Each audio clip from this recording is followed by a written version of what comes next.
Okay, and I've been telling this to all my classes. I'm going to start doing I'm going to try and do it every week, an open discussion Zoom meeting. And where we can just come in and talk about whatever we want to talk about. We did it last term with Susie. We did it last term, remember? Right. Yeah, Yeah, it's I'm going to do helpful. that again, only I'm going to put it out there to all my classes, I think.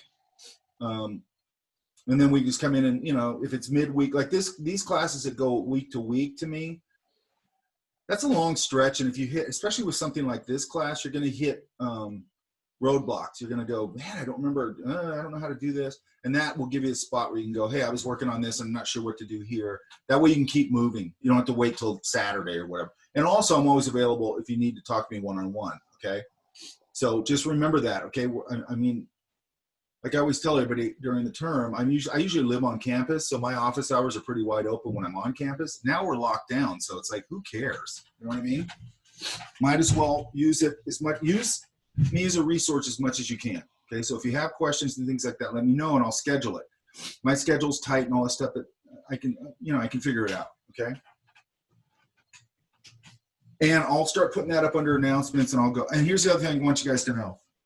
This is an open discussion. It is not a requirement, okay? You do not have to tell me if you're going to be there. You do not have to tell me if you're not going to be there. All you have to do is show up. And I also want you guys to know, because I've seen teachers do this, they do something like this or whatever, and then people don't show up, and then they'll lambast everybody for it. Well, I was putting my time in there, and you guys didn't do it. If nobody's there, I don't care, okay? That means that nobody needed some help, and it's cool, right? And the next week, there might be 5 people there. Next week, there might be 2. Next week, might be none. I don't care, okay? Does that make sense?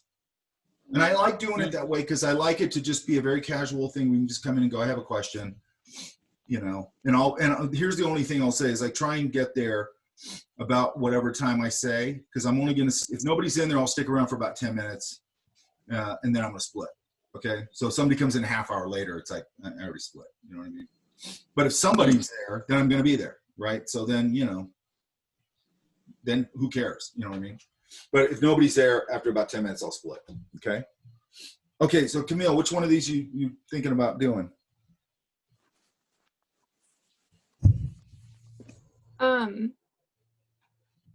Do you still have them up? I always do this. It's called old age. Okay, there you go. Here you go. I liked the one where she's sleeping on his stomach. I like that too. And then the one that you said with the dog, that was my second favorite. And then my third favorite was on a different page. I love this guy right here. Oh. It was on a different page. They were both riding a bike. This is fun right here. Oh, this one right here. Oh, that's fun. Yeah. That's pretty fun. Which one do you want to do?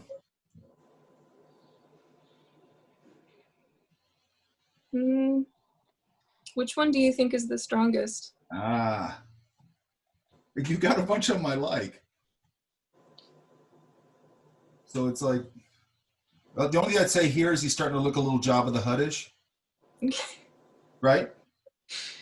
Like if you're doing a kid's version of Jabba the Hutt and suddenly he was like a wacky sidekick, that would be Jabba the Hutt, right?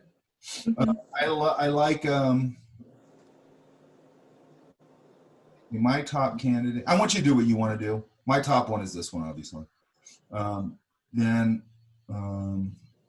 love this, of the bike. And what else I love about the bike, and this is just me, is I tend to like girly stories more. That's just me. And I always say when I was doing product, toys and all that stuff, I like doing girls product because you could get a little more cerebral with the product. Does that make sense? Mm-hmm. Boys product, it was easy. And every generation of boys is the same. Gross, weapons, vehicles, robots, dinosaurs, they forever like the same things. Whereas girls, I feel like it shifts a little bit and it gets a little more cerebral. I remember in the 70s, I'm pretty sure that they had Barbies, but they had Barbies, but I remember them having like career Barbies. Like they were like corporate lawyer Barbie or something, you know, like it was interesting that you're going, that's cool that like little girls could grab onto that. You never saw that with boys, you know what I mean? They just want to be G.I. Joe, or they just want to be badass or whatever. So there's just a lot of fun imagery you can do around it, to me. Okay, that's just my personal thing.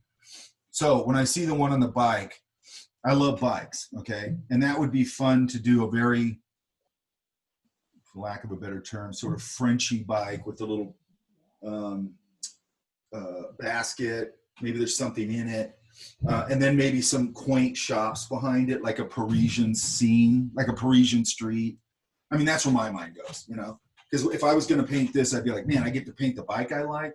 And then I love those like little Parisian cafes and cheese shops and all that kind of stuff. And then I can do little window boxes. Here's a good guy right here. Watch. This is digital. Actually, he does a lot of gouache. His stuff's digital here, but it's really kind of relevant. Shit, I think I might have forgot his name. Might have to look him up. Shoot, hang on.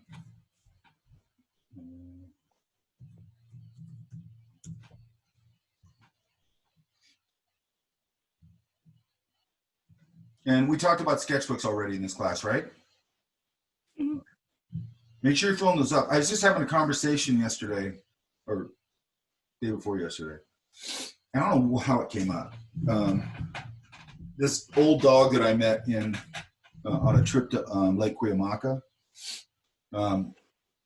he looked like an old man, and he was at this winery, and we went to this winery, I guess, and he would come out. Oh, I know why, because we were looking at another dog. We went and stayed at this boutique hotel in the desert, and this dog just has run of the place, you know, because he lives there with his owner.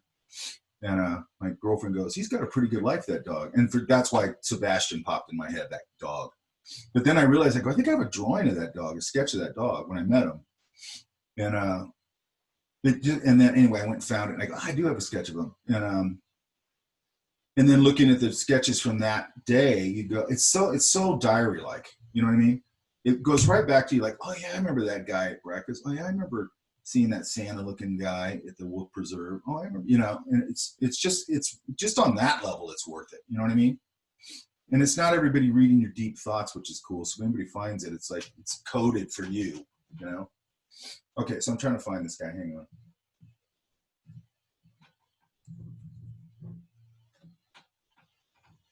Yeah, it is Timmy Lamb.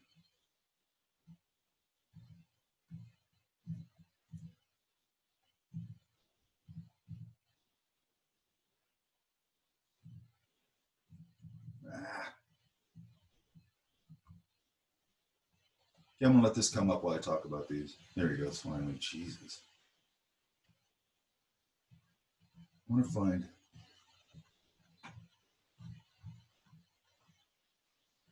I'm not sure if this is the same guy or not.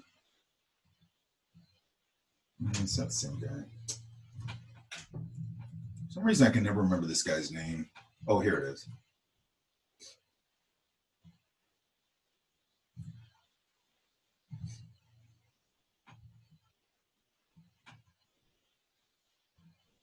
So that's a pretty, I love this. You know what I mean? And this is just my brain. I'm not saying you have to do that or whatever. I'm just saying that's where my brain goes, because what I want you guys to do is get excited about, you know, doing a really bitch and finished illustration. You know what I mean? About the whole thing. And part of the reason we're doing it where it's not stark or whatever, where it's a whole scene, is I want you to get used to doing a whole scene. Does that make sense? He's just got, these are great. Is that all digital? These are all digital, yeah. He's a really good gouache guy, though. And that's why he's so good at this, by the way. Look. I mean, they're charming as hell, you know what I mean? Look at this one. You know? I mean, you could do something like that if it's a certain time of year, if it's Christmas, then you have all that stuff to play with. You know, you can light it a little bit. I'll show you guys next week some, or maybe even this week. I have to go get some. I might have some, actually.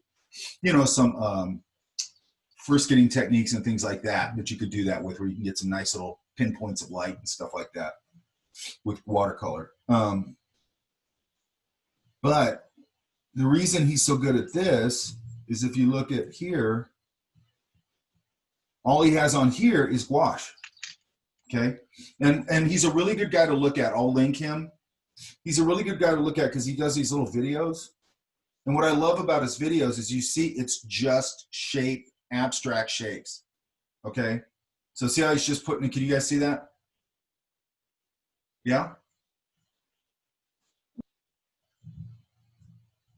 So anyway, I'll link this. He does a whole bunch of them, but you're going to see there are a bunch of abstractions that he just polishes into shapes into a scene. Does that make sense? Is gouache basically just watercolor, but it's like you can't see through it? It's opaque watercolor, yeah. Oh, okay. It's got, and we'll talk about this later.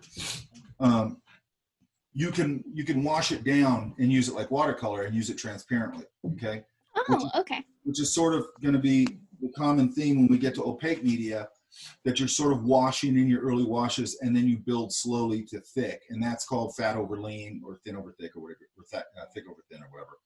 That's sort of a key thing, and then there's other components. Gouache is a really tricky medium, but once you know how to use it, once somebody actually shows you how to use it, you can get good at it pretty quick. But the problem with it is that people struggle with, the reason you see so many gouache paintings that are real muddy is because the color lifts underneath. So there's a lot of techniques to make sure it doesn't lift underneath, because once all that information underneath lifts, then you just have muddy color because all the colors are starting to mix together and it just creates mud. Okay. But I'll show you guys how to make sure that doesn't happen. Okay. So I'll link both his pages on Canvas. Okay. Mm-hmm. Because I love the little videos he does because they're just pure shape, and that's how I really want you to see. Okay. One of the main things with painting or drawing is that you've got to learn to see abstractly, and you've got to learn to sort of see pattern and things like that, and get out of your head about what it is. Like when I was just talking to somebody about this yesterday, when I'm out painting on location, all I see is a big abstraction of shapes, and I just start to, exactly what he's doing. I just start throwing down shapes, and then I sort of shape it into something, and then it looks like what it's supposed to look like, even though I never thought about it. I never think about like, oh, it's a building. I don't think about that. I just go, there's a square shape there, there's this there, there's that there. It's all abstraction. I'm painting an abstract painting when I'm doing this, when I'm doing anything, or drawing or whatever. It's all abstract. Does that make sense? You've really got to teach your brain to see. That's one of the key things. It's not all here, which is what everybody thinks. It's here. Okay. All right. So anyway, there's a lot of potential for a fun little scene there, right? What are they doing here? Is he like just a big version of him? I was sitting on the Say it again. roof, but I don't really.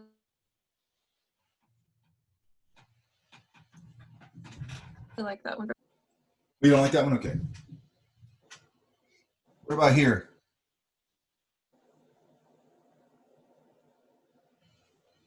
Which one are you looking at? Can you see it? Yeah, you can see the page. I'm just looking at the page. We didn't talk about this page. Is there any on here that you're interested in? The one where he's under the bed and you just see his head peeking out. I like your other one. I like your other ones better. And then yes, I like this one. So I mean, this comes down to which one of those do you want to do? Right? Mm-hmm. What do you think? Probably the bike one or the dog one where they're sitting on the roof. Okay. That's totally up to you. If you're gonna, when we get to color comps, you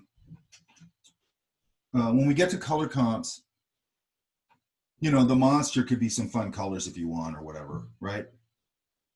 I would probably take advantage of that, okay? Because then you could get some bright colors in there if you want, or whatever. I mean, it doesn't have to be, but I would probably, with a monster, you got free reign. Does that make sense? Yeah. That make sense, Camille? Yes, it does. Thank you. I'm going to go back over these. Okay, but one thing I want to say about Camille's stuff, really clear, okay? Really loose, really clear, good ideas, you know. But when you do a thumbnail, man, you want them to be clear like this, okay?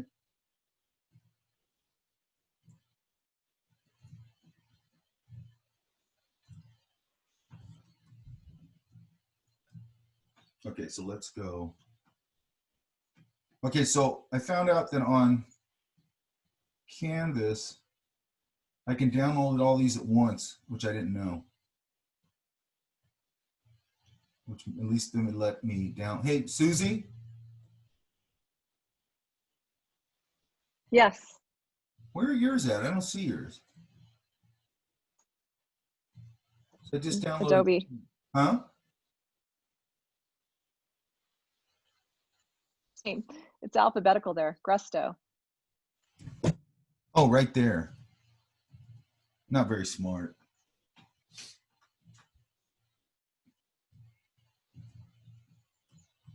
Okay, yours are in a, okay, that's all right. That's a big file, huh? No, I don't think so.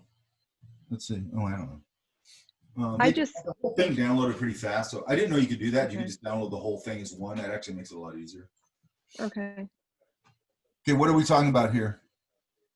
Okay, we're talking about our new puppy, Nico. Yeah, And in someone that mentioned- picture, he's afraid to go to the dog park. So we're Oh, is he? dragging him in to the small dog park. He's still small. They have a small dog park? Yeah, in Brea, we have a small and a big dog park. It's kind of segregationist, isn't it? As we're learning. Here he's playing this one here, right? Here he's found a bestie. What's this one here? It's, you know, it's hard to see. It's a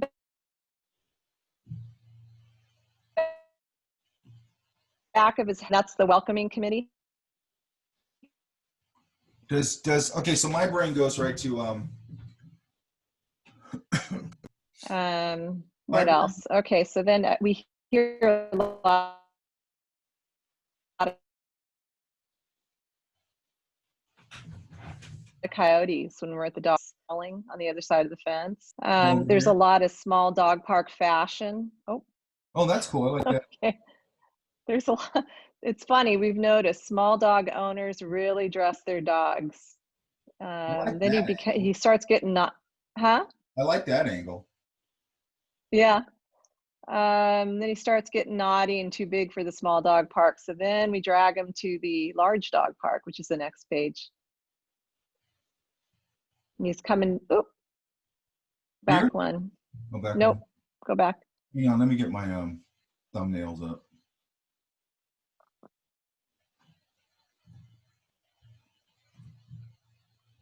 There we go. That one. Yeah. So the upper left, we're dragging him into the big dog park. He's coming down some stairs and he's on a leash. And then that next view is him feeling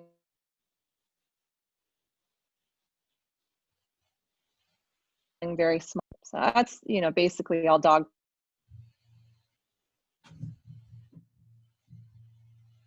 park stuff. Thinking about What's the VW bus? I don't know, whose parents were an aunt in our family who's a throwback hippie, who's always bringing it up. And I have a friend who attended Woodstock. I was just thinking about that. I was thinking about Peter Max and how I like his work. And so I don't know. I was getting off on a tangent there. So that's what those four are. I do like the And then- bus. Yeah, I do too. And that was really fun and easy to draw. It was loose, and Yeah. the rest of it was getting difficult and a stretch and kind of weird. Well, And then one the thing- last, oh, go Go ahead. ahead. I was just say the last page was, you know, I'm a docent at the Palm Springs Art Museum. So I was just writing or drawing some things about touring the kids at the museum. I'm a notorious kid hater. You know that, right? You're what? I'm a notorious kid hater. Oh, you wouldn't do well with these groups of kids. I wouldn't do well with any group of kids. Though, I think we talked about this before. Like with the bus. Hang on. You can tell a lot of the story probably.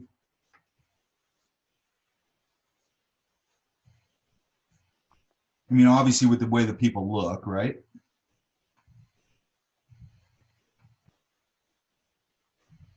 UW buses too, the window or the wheels turn in a little bit. You guys hear me? Yeah. Okay. But I think you could tell a lot of the story here with all their stuff piled up here. I like that. You know, and then I can put the straps. I might even put a dog up here, Hmm. sitting up here, and he's all happy. Maybe he's even got a headband on. You know, and some of this stuff could be some real kind of tell a little bit of the story, their luggage. You know, it could Yeah. be, I don't know. I don't know what it is, but like, you know, Just have some bumper stickers on it, or just yeah, you stickers could on it with do a little bit of messages. that. You know, and then I also might go put it like this, and then maybe put this, and then this, so I can have the road coming out, and then maybe the road going up over this hill, and then the road going back like that. Does that make sense? Yeah. So then we've got a little, you know, atmosphere. And even here, you know, I mean, I probably wouldn't focus too much back here, but even that could be sort of leaving the city. This could just be some Yeah. just silhouettes back there, right? Yeah. What they're Yeah, leaving behind. Beautiful, warm sky, right? Uh-huh. I like that. Maybe a sign right here, but it's the back of the sign maybe, so I don't see it. Yeah. Because like I don't want it to say like, Fun. Woodstock, New York. I don't want it to do that. But I think there could be some stuff hanging. Okay. You could have a frying pan hanging off of here. Yeah. You could have a, you know, just hippie stuff. Yeah. Flag up here. You know, because they would always, I remember this vaguely, and I don't know what year it was, but we drove up to Frisco when I was a little kid, and it might have been like 69, I might have been like 6.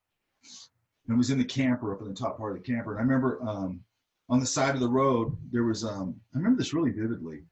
There was hippies, like total hippies, like out of Dragnet. Remember how stupid hippies looked in Dragnet? They look like that.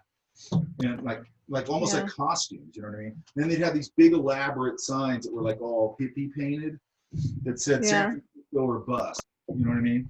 And then they'd have all this stuff. They'd have like cool looking luggage. Like they'd be sitting on the side of the road. They'd have all their luggage. They'd have their big sign, and they'd have like a chessboard out. And they'd be playing chess. They'd have their chairs. It was like a whole little camp. And there was I remember being a lot of them along the road.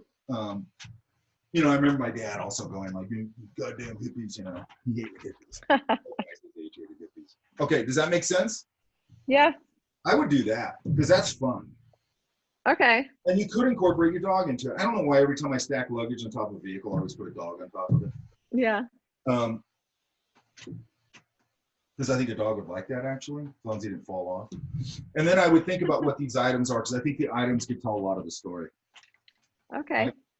I like it. Thanks. And there's no, and it doesn't have to be humans driving it either. That's up to you. Right? Okay. I mean, it could be dogs driving. I don't know. And then my brain goes to, well, what would a bunch of hippie dogs be carrying in their luggage? You know what I mean? They'd have a water bowl. They'd have, you know, whatever dogs would, or like what would dogs actually want? It's like, what would a hippie dog want? Then I get to play with that in my head. You know what I mean? But I would definitely have a lot of stuff hanging off the side, like frying pan, because those people, they would go camp somewhere, and you know they were doing a lot of that. You know, especially they go on a road trip. It's sort of camping. You know. Okay. Okay. Thanks. So that's what I would do with it. And what I'm going to want to do. Hang on a second.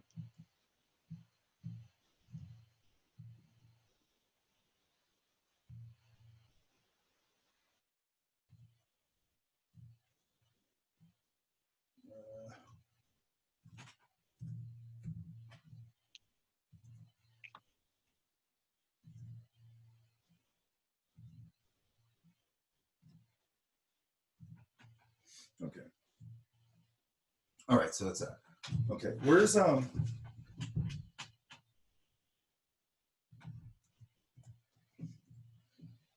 Danielle at?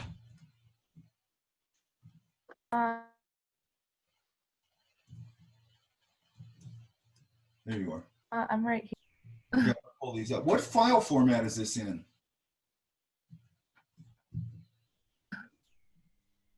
I'm pretty sure it's just JPEG.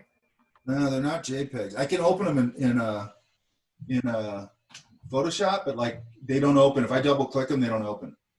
Oh, that's weird. Yeah, see, look, it's like you know those empty black files you get on Windows machines, and they don't have any name. Like if you go to this, the file format is document. Oh, weird. Yeah, I mean it's fine. I can open them, so it's fine. But I would just be aware of it. Let's go to 1. Here we go.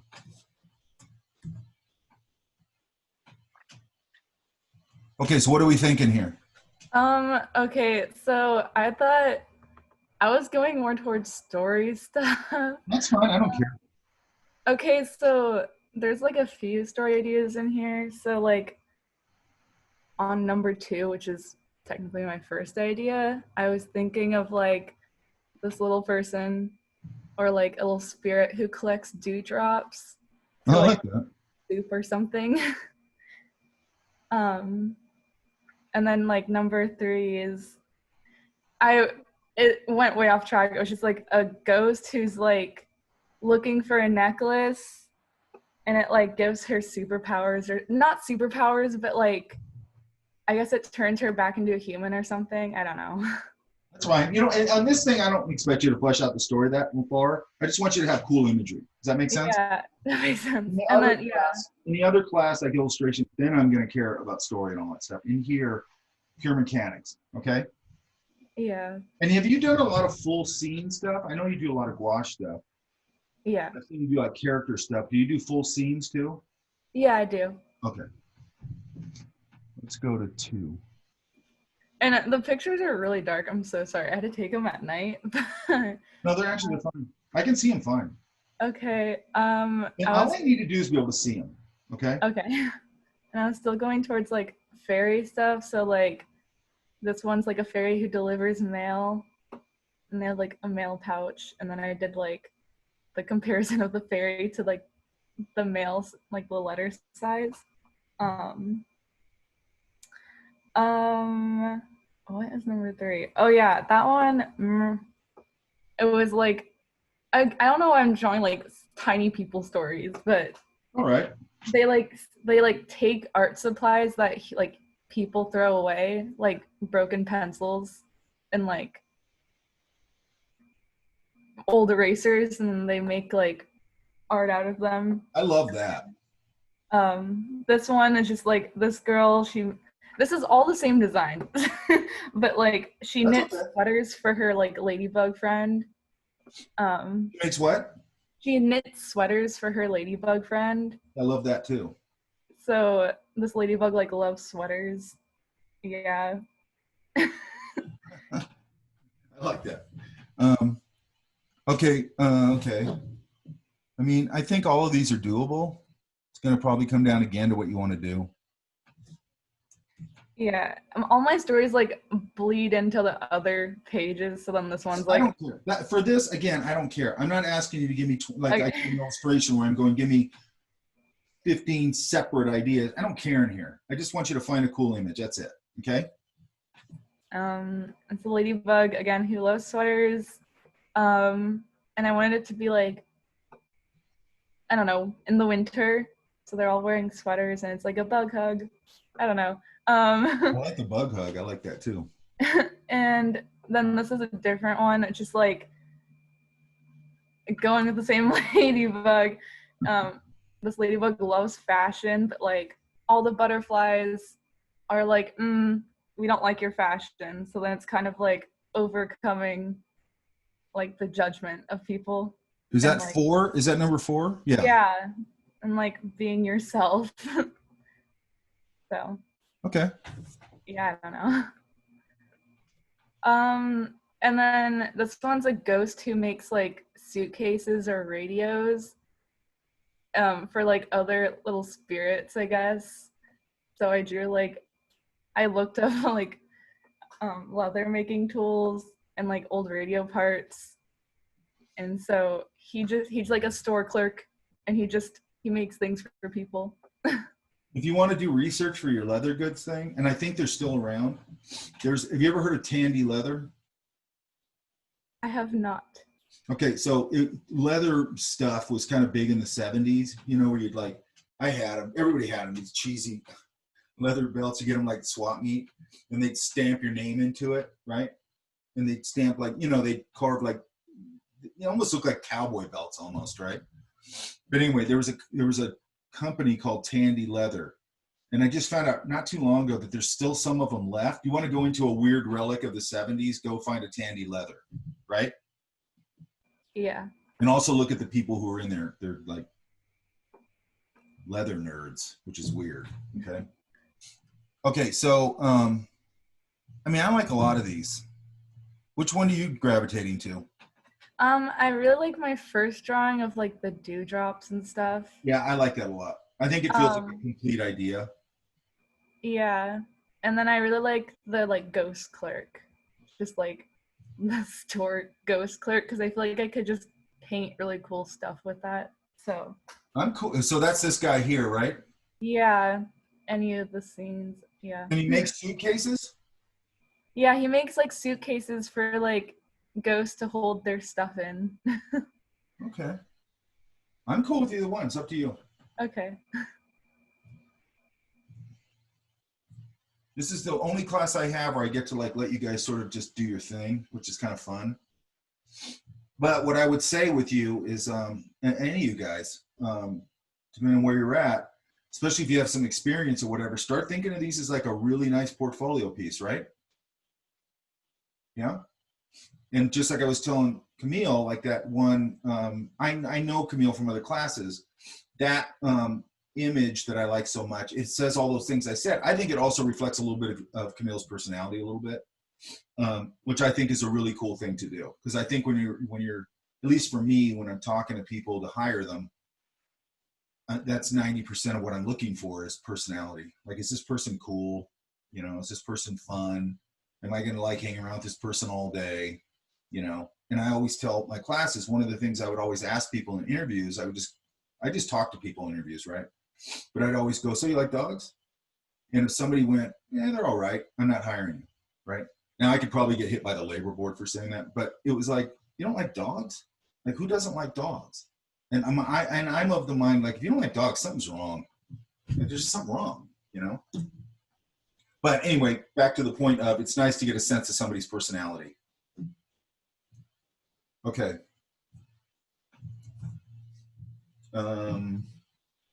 Let's go.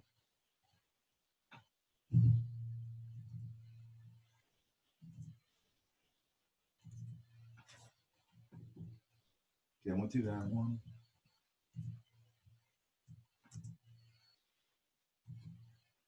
Okay. And I might go, I'm gonna try and go through these a little quicker, you guys. Because really we just need to find one to land on. And then I want to talk a little bit about what the level of finish is going to be and a few things like that, okay? I was going to go over some watercolor stuff today, but I think I'm going to put up the wash video. Then I'm going to do a quick tutorial on the other stuff, and then I'll do some live stuff next week, okay?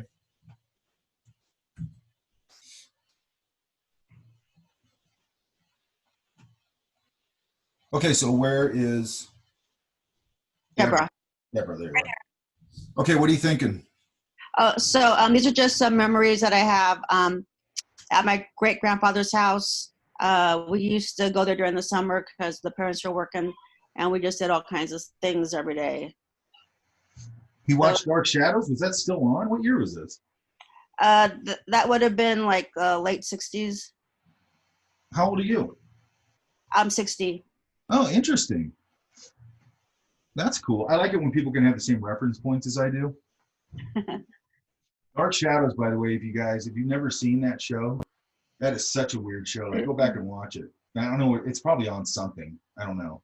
Don't watch that stupid remake of it from Tim Burton. Go watch the original TV show.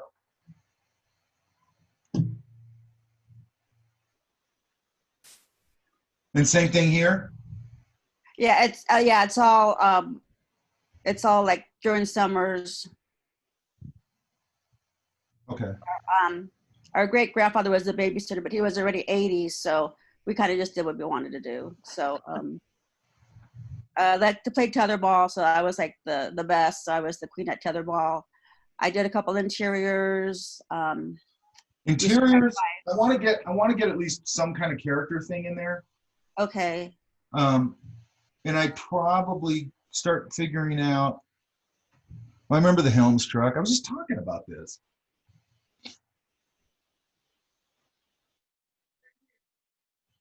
So you guys, you missed out on the Helms Bakery truck. And the Helms Bakery truck was awesome. Yeah. Okay, this is a kite out in the field. Okay. That could be a fun image. With a train in the back. I like that.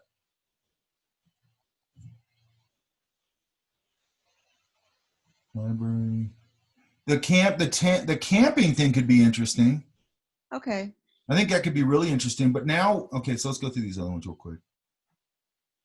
I'm kind of attracted to the tent one, but I think you can go. Now what I would kind of do is push it a little bit. So you can have that. I remember those tents we used to use when I was a kid. They were sort of like this. Then they'd have the stake out front. They'd have a pole.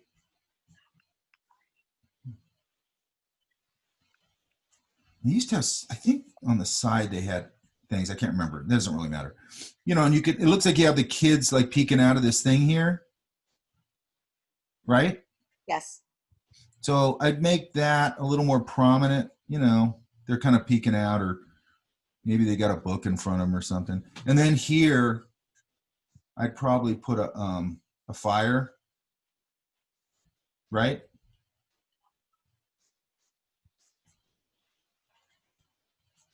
Some trees or whatever you want to put, the moon.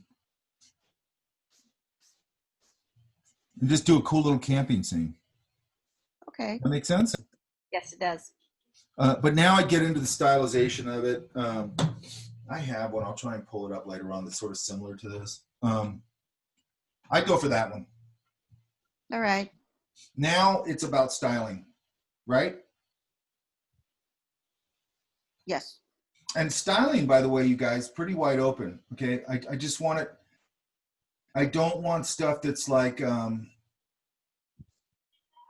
just flat and filled in with color, like a drawing and filled in with color. I don't want that. I want it to be a little more painterly, a little more illustrative. Okay. And I'll start posting some examples. The Chris Hong one was a really good example. That Tommy Lamb one, I always forget his name. He's a good example.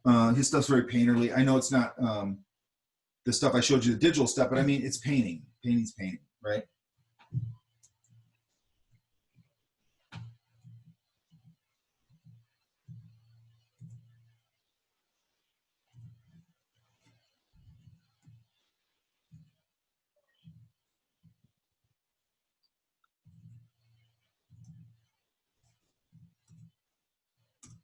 Where's Megan at?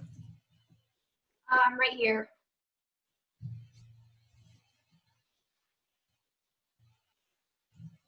Megan, there you are. Okay. Horse? Yes. You know what I like about that? You didn't take a chicken crap pose. Like you did this pose back view with his neck winding around like that. That's pretty interesting. Thank you. What's going on there? It's just some girl climbing over a fence to see her horse. I'm not entirely sure. I just drew it. That's fine. What's this one here? It's a little boy who's feeding ducks, and he finds a dragon in his duck pond. Oh, I love that. So the first one is that he has a piece of bread, and the dragon comes, and then the one on the far left bottom, he gets scared by the dragon, and the one on the far right bottom, he sticks his head to I love see this one. I Okay. love that. I love that top view. I love that his head would be partially submerged and part of it's coming out, which means you could do a really fun thing with that. This going to sort of a grayish, greenish, whatever, and then this being full color, you know, and get that sense of water, right? I love that you took a top view. That's really interesting. Thank you. And these are later on, right? No, the one that you just looked at, that was my last one. Oh, really? That's interesting. Because I look Yeah. at it and go, he meets him here, and now he's hanging out with him here, right? Not exactly. I just created a lot of different stories, and they're not necessarily in order. That's fine. I don't care about that.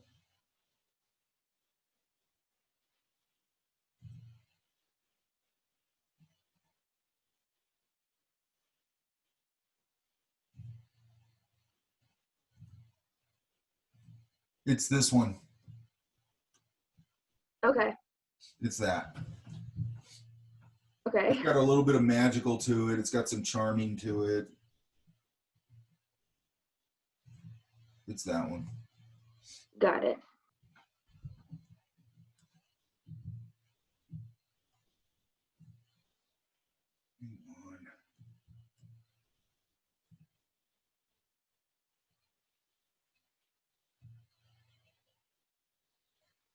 I'm just looking at the chat real quick.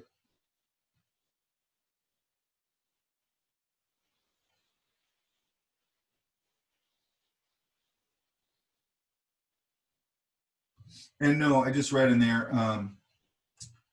about not all of them being the same idea or whatever. I do that really heavily in illustration, things like that. In here, it's a lot more. I mean, I don't want you to just do, here's what I mean when I say that in this class. Sometimes somebody will go, here's a guy and he's riding a horse. Or here's a kid and he's riding a horse. Okay.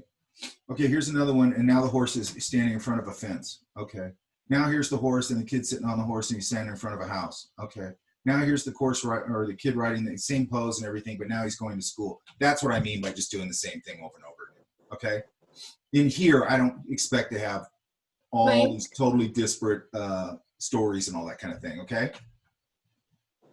Mike, Yeah. you're sharing your screen and your messages are open, just to let you know. Oh.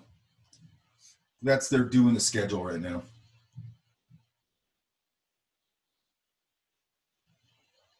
Yeah, that's actually Brian. Okay. All right. Anyway, that's what I meant. That's Megan, Deborah, Alan.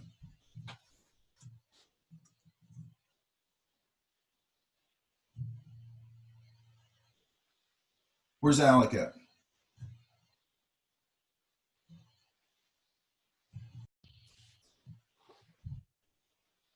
Oh, Kick me out, Ian. You guys hear me? Yeah. Yes. That's weird. Crisis This time it averted. just reconnected on its own. I didn't even do it. Okay, Alec, right? Yes. So how come here you're Allison and here you're Alec? Oh, I go by either. Sorry. Okay, make sure that you go by, as far as anything I'm referencing, that you're going by your name as it is on my roster. Okay. Because I've got people, okay, so the way I take roll in here is I just screenshot the participants list. Mm-hmm. You have some wacky like nickname on there. I don't know who you are. Okay. Sorry. Because I have somebody and they just hit me up on Canvas and they go, I was in class and blah, blah, blah. I said, what's your name? It's this. I go, I don't have anybody under that name in my class. Oh, my real name. Okay. It's like, why are you giving me your nickname? I don't want your nickname. Okay, hang on. What was I just going to do? Okay. Let's go to see what they're talking about here.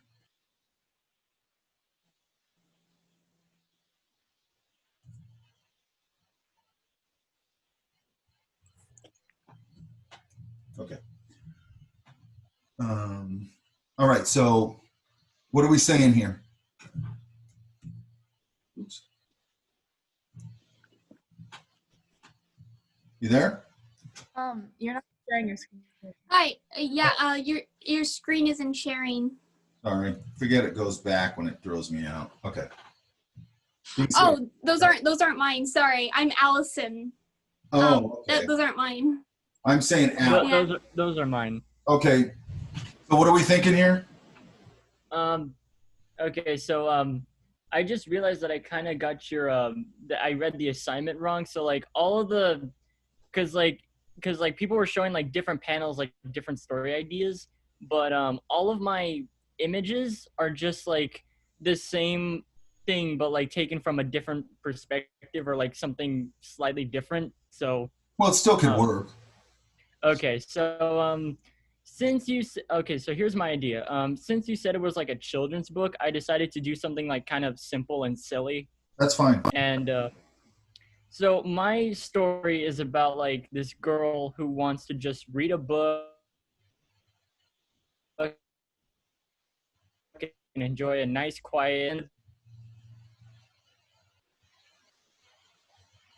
Her neighbor who wants to be like this opera singer, but the whole book is just her going from place to place trying to find quiet, basically, right? find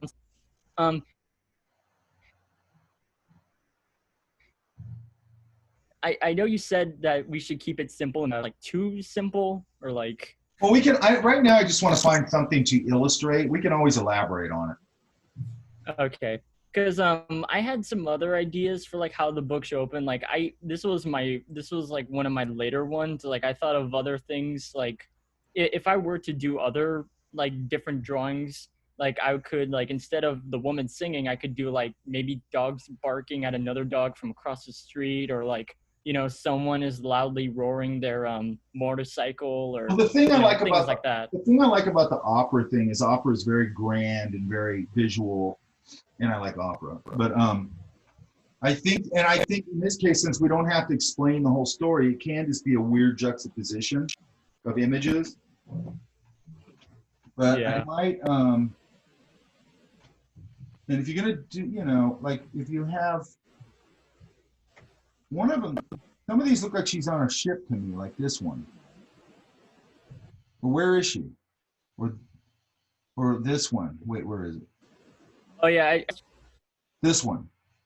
I don't know. Maybe it's because you're indicating text back here, and it looks like On like a like.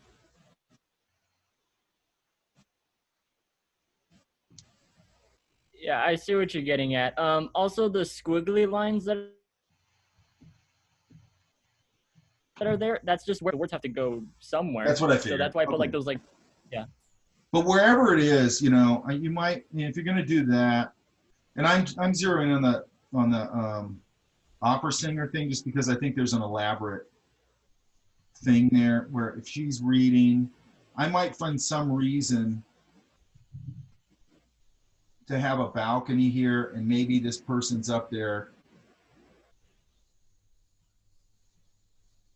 you know, singing away with the big, you know, gesture, and maybe even some elaborate sort of costumey kind of idea, you know, up on a balcony like you would see in that, or something that feels stagey, but like, you know, like I just saw a video of, I think it was an opera singer in Italy or someplace, because I think people are doing this because of COVID, and they open up their doors and they got a balcony and they go out there and do their thing just to the village or whatever, and it's just really cool, you know what I mean?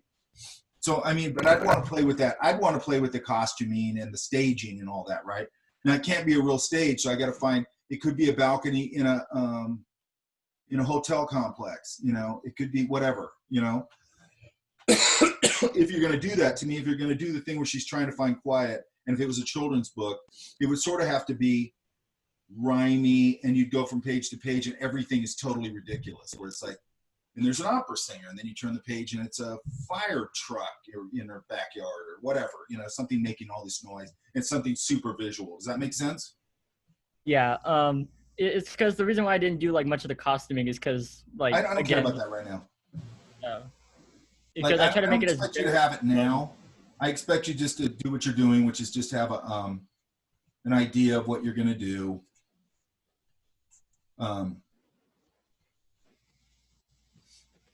That looks A great. scepter. I love that. And then she's on a balcony. It's not over till the fat lady sings. Yeah, I would actually have her leaning out this way, like emoting over the railing, like emoting, hanging over it a little bit. I mean, super dramatic. You know what I mean? Yeah. That's how I would go. But I think a crazy visual juxtaposition is fine. And the idea that, and the setup is she's trying to find quiet place to read, and there's all these crazy things going on. Okay?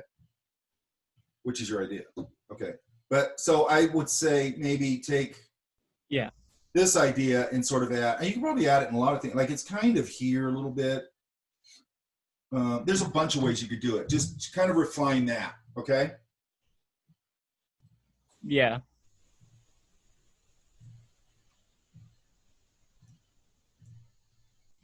Her like when she sings, she literally flies off her chair, and like the chair flies with her. Well, it's got to be staged right. You know what I mean? The thing I like about an opera singer is it's already very big visually, and it's already very grand in the gestures and all that kind of stuff. So you can just push that. I mean, go look at What's Opera, Doc, the old Bugs Bunny cartoon. They played off that. You know what I mean? Everything was, you know, big and dramatic and lighting and crazy, you know, visuals and sets and all that kind of stuff. And they just played off. And then all the old cliches of opera with I think they had the pointy hat and all that stuff, whatever that's called. Yeah, the Viking helmet. You know, there's certain cliches in it, obviously. What would you expect in an opera? Happy ending? Yeah, operas are awesome. Yeah. The main thing I hate about lockdown right now is all of our culture went away. I mean, all your culture went away. Can't go to a museum. Can't go to the opera. Can't go to LA Phil. Can't go to Hollywood Bowl in the summer, which I love. Can't do any of that stuff. Okay, there's those. Okay, so that's it. Wait, David Scott? Did I do? No, I didn't. Where's David Scott at? Do you hear? Yeah. Can you hear me? Yeah, there you are. Okay, so what are we thinking here? It's the opening scene, and I'll admit up front, I kind of did a homework cardinal sin here, where some of the scenes are very close to each other. But anyway, but putting that aside, in this, I mean, if it gets too much, then it's too much. But if it's, you know, we're just looking for a cool image.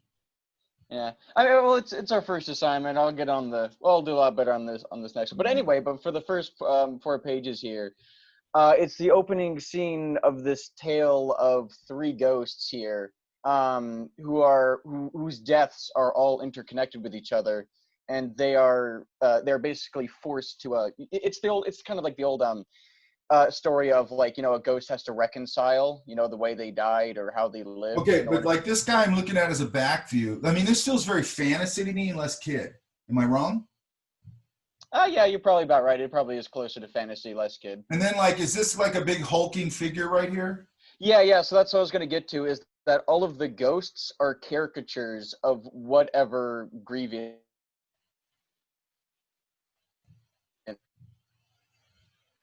Now, one thing I'd say, if you want to focus on something that has a lot of anatomy, you better know how to draw anatomy, right? Yeah. These are more like storyboards here. This one, yeah, it's feeling very. What's that show called? He-Man. Like here. This one? Yeah, I guess I kind of see it, but I haven't seen much He-Man, if I'm being honest with you. Yeah, well, that's a trope. I mean, He-Man's based on a lot of. You could say it's based a little on Frazetta. It's based a little bit on Lord of the Rings. You know, it's based on a lot of that stuff. Yeah. I got an you. amalgamation of those things. I never watched it either. I just remember the visuals of it. It was later past my time as a kid, so I didn't see it that way. Yeah, and then obviously the person they're talking to is the Grim Reaper, who is rather than just being a skeleton man in the sort of cloak or whatever. I also made him a vulture, because, you know, what does a vulture do other than pick apart dead people, right? This is the one that has the most potential for any kind of character development, or, you know, from a styling perspective. So I'd probably maybe focus in on that and then add some other elements to that, right? Yeah. All right, sure. Yeah. There's a guy, do you know who Brian Yeah, Froud that is? could work. Oh,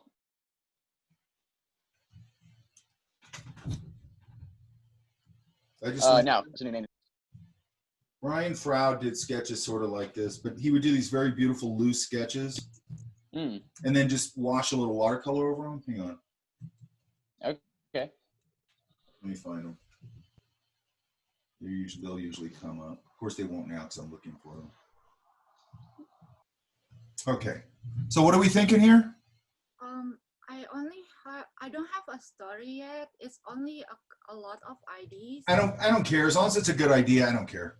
Yeah. Number 17 is a tiger sleeping in the jungle. Just I was thinking to paint like a lot of like forest, something like that. Okay. Yeah.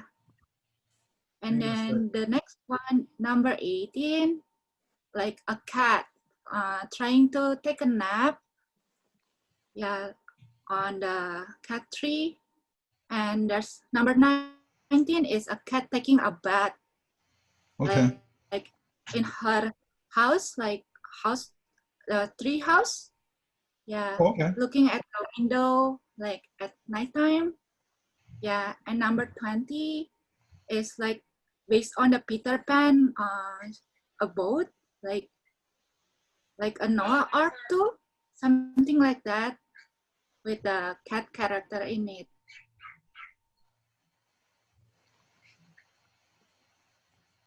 What's this one here? 16. A sad rabbit who's sitting in the cafe, like maybe broken heart, Okay. and it's raining outside. What's this one here? It's a rabbit like falling from the waterfalls. I like so far. I like this one, 19. 19. Yeah, me too. I like those one too. I like this one. I think that's the two I'd focus on. Oh, okay. 17. And I'd make and- this, you know, obviously it looks like you're already doing it, but I'd make this, you know, a really fantastic place, okay? Okay. Number 19. Yeah, 19, I think, and this one, and let's see. Yeah, I think those are good. I'd focus on those. Okay. Okay. Thank you, Mike. And I'm hoping to get through these because I want to actually talk about starting to refine these a little bit. So I'm going to try and get through them fairly quickly. I know I keep saying that. But...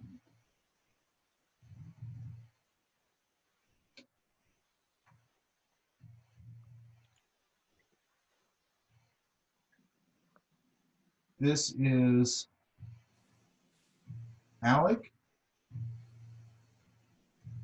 Oh, wait, I already went through these. Yeah, you already went through mine. Okay.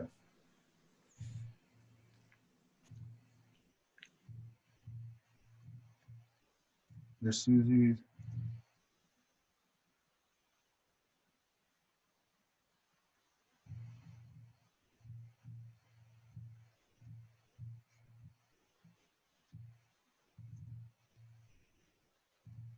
I think I already said this, but I'm gonna put up a watercolor wash video, okay? And that's just basic washes, okay? Then I'm gonna do, I just have to finish this thing off. I'm doing one for fundamentals of cartooning that relates also to this class. I'm gonna give you the timestamp on that particular video on YouTube, where you can jump to the color part if you want, because it's really just the color part I'm concerned with. The rest of it's inking, okay? So that color part will relate to this. The washes will relate to this. And I'm gonna do a quick little demo. And then that should set us up for next week where I can start to do things live in class and start to show you different techniques and things like that, okay? I think you'll have enough base knowledge that I can start to talk about all that. And what I wanna hopefully get to today is, like I said, next step of refining the drawing. Then we'll talk a little bit about kind of what we should be looking at as a final drawing, okay?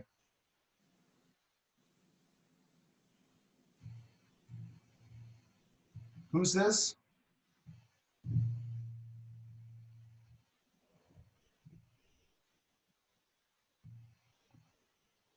Is it Jane?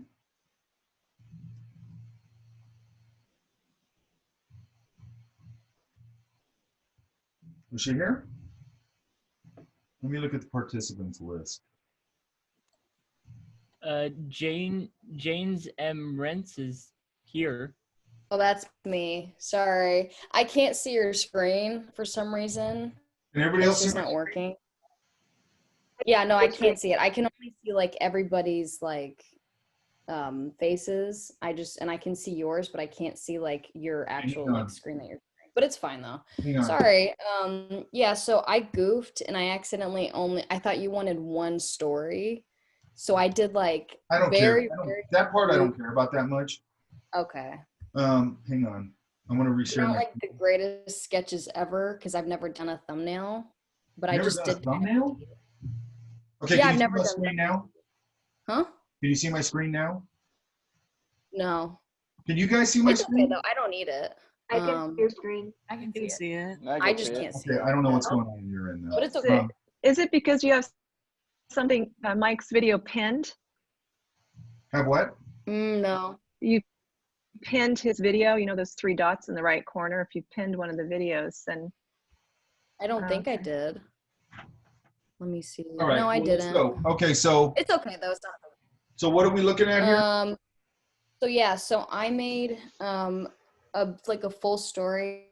It's basically about a girl, how she never felt like she was very accepted, and she has this secret and she has these powers, and this boy comes and he says, oh hey, I'm just like you, like I have powers too. And he was telling her about the school, kind of like an X-Men thing, but I'm not trying to rip them off. It's just kind of like my own kind of thing.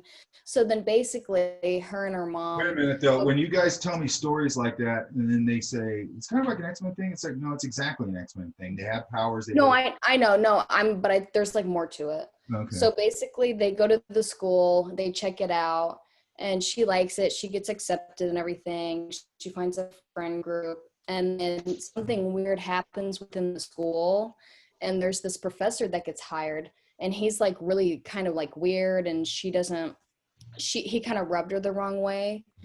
And so she kind of starts to grow her powers and stuff. And then all of a sudden, all these students are starting to act weird and like not themselves, like they're all stone-faced and stuff. Uh-huh. And then her and her friends try their best not to like, become Right, so like them. Walk me through the imagery here. Okay. Which one do you think is the most potential for imagery to paint? I think I didn't do the greatest job just because I was a little confused on We what you established wanted. that. You said that, but which one do you think? I think the first board I did a little bit of a better job on. I was kind of going for like a comic / like 50s feel sort of. I would right now it's a little portraity where it's like big shot of a kid, big shot of a kid, two heads. I would get these more into scenes. Okay.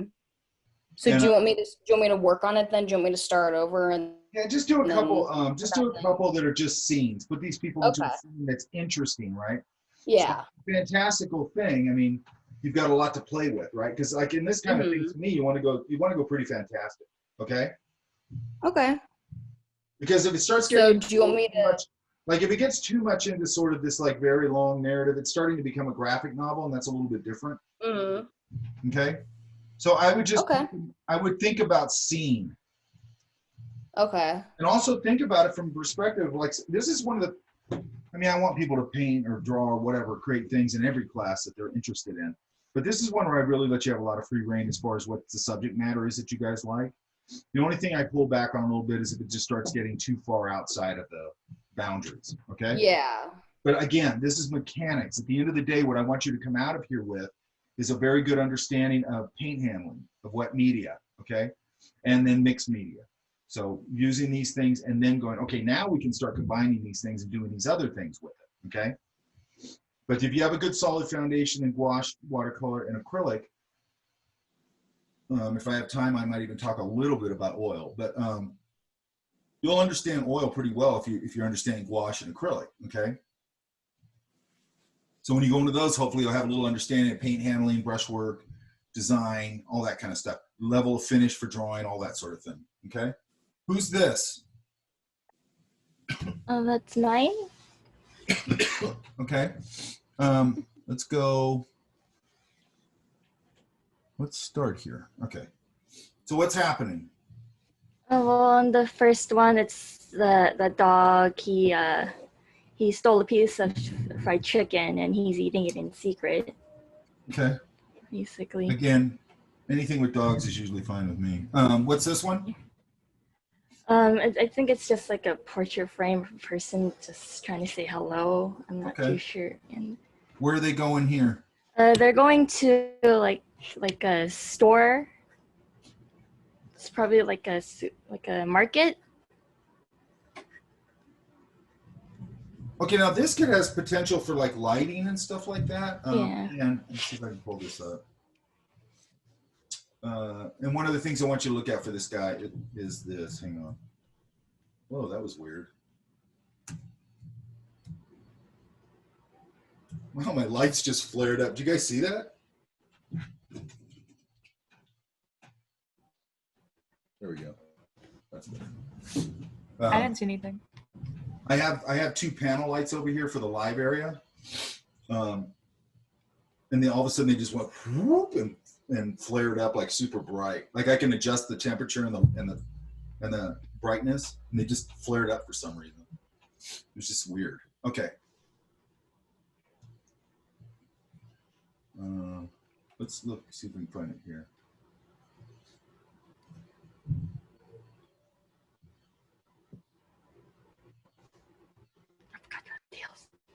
Hang on a sec. Yeah, like here. So you guys think about this too. Really start thinking about just, I know we're not going to color comps yet, but like that one you just showed me, that pathway that they're going on towards the school or whatever it is, a market or whatever, you know, if it's got this like beautiful dappled light and very saturated color and stuff, it could be a really nice little bright, sunny scene. Does that make sense? Yeah. I love this guy's stuff. And the reason he's this good at this is because he does gouache all the time. Camille. Since I know you, Camille, I'm going to have to blame you for everything in here. I'm just letting you know right now. Okay? So you're going to be the first name I think of when I want to blame somebody for something? Okay. Okay, so... And what's this one? Those ones, it's basically like one of them is like a cat basically sitting on a couch relaxing. And then there's the other one, which a boy, he has a pet octopus in his room. And there's the one with the ducks are like having like a pool party or something. And then the other one, they're like bird watching and they see this like weird looking bird and they're just looking up at it. The thing I like about these is they're just like little snapshots. Yeah. Fun little snapshots. Yeah. What's going on here? Is that like his umbrella? Like that's his like umbrella. Yeah, using a leaf as an umbrella. He's heading home. I really like that one. Yeah.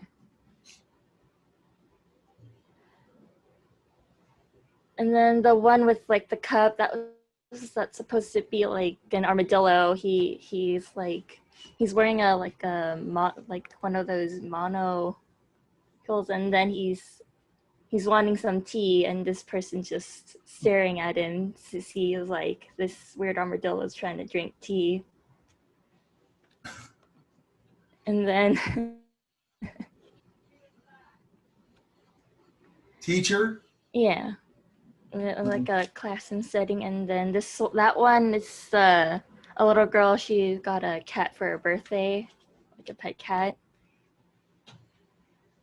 If I was gonna do the birthday one, I think I would have her celebrating her birthday with a whole Celebrating. bunch of cats. Oh, yeah, okay. Yeah. Like all her cat friends are there. Okay. I dated a girl for a while who was a crazy cat person.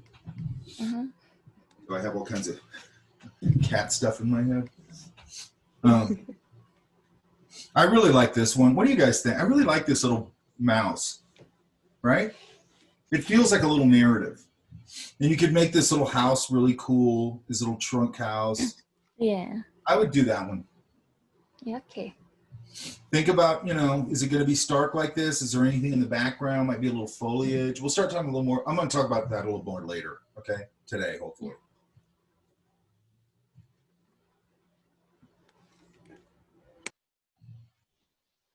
So you got to remember those. Okay.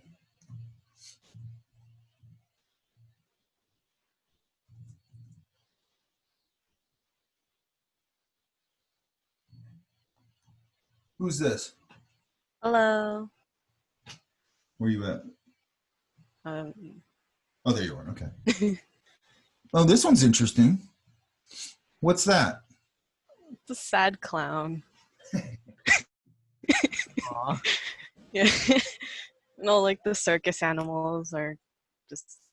Or mocking him? Well, not really. What's happening here? A bird's falling in love with a teddy bear.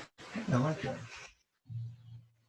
There's something interesting when you guys don't have to put a whole narrative to it. There's something kind of interesting when you describe what the scene is. It's just something. I like that it's like I could go, oh, I could like write a whole story around that. You know what I mean? What's happening here?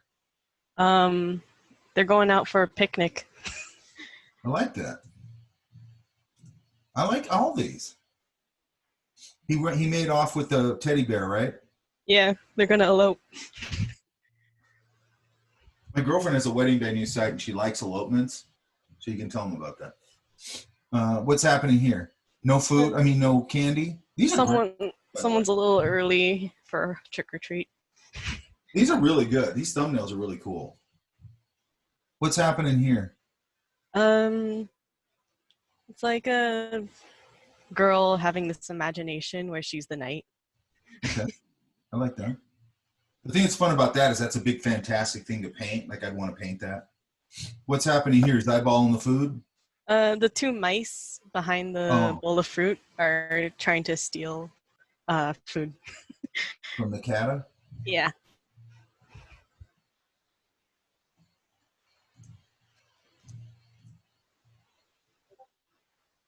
Cat is up on the counter.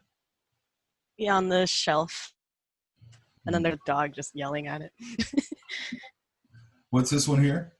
The fish wants to go to the moon.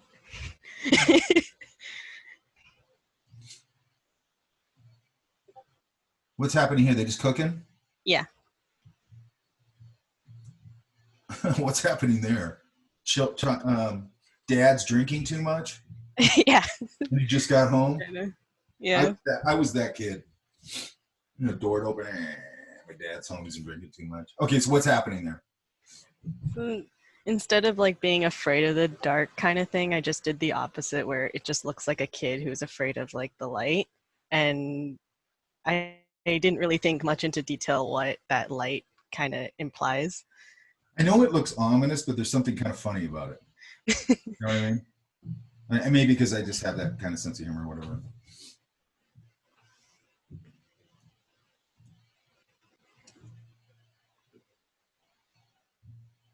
What's this here? So an astronaut and their bunny friend is going out and in space. Space adventures. I have one kind of like that. It's a cat and a mouse, though. What's this one? A bunch of mermaids find a ring that someone dropped into the ocean. So they're tiny mermaids? Yeah. That's kind of interesting. I love that all these are like the seed of an idea, like the seed of a story, you know? What's this one here? Love that too. So that's when they like land and then they're just looking at the stars. Yeah, I like that. And then more mermaids, right? Yeah, like they're trying to figure out what the ring is for. Okay, did I go through all of them? Oh no, here's another one. So wait, what's your major? Undecided. I want to make like comic books and stuff. Okay, so Illustrator. Yeah. Okay. It looks like you have a really good sense of staging to me and layout. Does that make sense? Mm-hmm. Okay, here they're on the planet again? Yeah, like they're just hopping around on asteroids and stuff. Okay. What's here? So this is when like one of the mermaids poke their head out of the surface and then find the person who dropped the ring. Footprint, okay. And this is from the interior of their ship, right? Yeah, this is when they're homesick. And what's this here? Oh, more mermaids. Oh, and there's the ring. Yeah, they decided to wrap the ring in a little like clam and then return it to the owner. Is that the Pearl reference? Yeah. Okay, did I go through all of them? Yeah. Okay, now the hard part is which one do you want to do? I don't know. Because I mean, I could probably pick quite a few of these. I mean, I love this one here. I think that's a great little page layout. I'd have the sky sparkle with a bunch of stars, you know, and whatever. I like that one, but I think you got stronger ones. I like this page. I love this. I love this. I think this is great. I mean, probably this one. What do you think? Yeah. What do you guys think? I really like the clown one. This one here? Yes, like I don't know why I'm picturing like this story of like this clown that's sad because he can't pull off a trick, and then the animals are just trying to cheer him up or something. What just happened? Oh, yeah, I agree with you. Kind of like all of them, honestly. Like I just know, like me a too, whole that's the book problem. of it. I like all of them too, but I think probably that one's the strongest visually. Mm-hmm.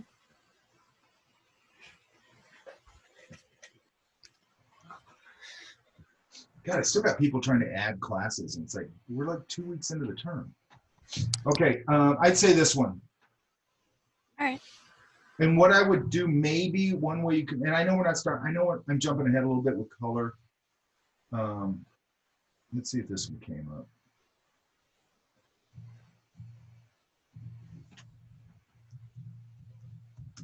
Because we can do a little bit of, I'll show you a little bit of mixed media stuff in this that you can do.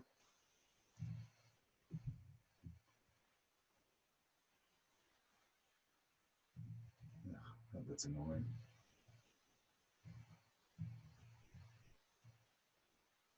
Trying to find this guy for you. Uh-oh. Okay. All right, so I'd go with that one. There we go. Yeah? Where's Janice? Huh? Where'd you go? Oh, no, it was just I was waiting for the stream to kind of catch up. Do Yeah. that one. Okay. The clown. We're trying to pull this up here. Oh, finally. See if I can find it. Okay, this guy. So Go ahead. sorry. Well, Mike, when you're telling us to do one, is that with the thought that we're going to develop 3 others to complement that? No. Because you seem. One. Oh, no, okay. Okay, just the one. Because this is going to be a pretty finished, it's going to be a finished scene, illustration. That's enough work. Okay, this isn't working toward the final project. It is. Oh, it is. Okay. Okay. This is basically just your scene you're going to do. Okay. Okay. I'll talk a little bit about what the next steps are as soon as I get through these. Does that make sense? But yeah, you're going to develop one. Okay. Because trust me, it'll be plenty of work. And what I did when I was learning this stuff, I always had a couple of extra sheets of watercolor paper, and if I, or whatever I was doing, and if I screwed it up, I started all over again.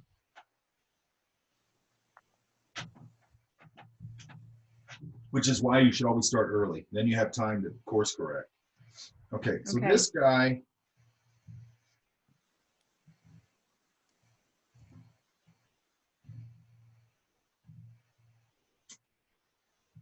hang on.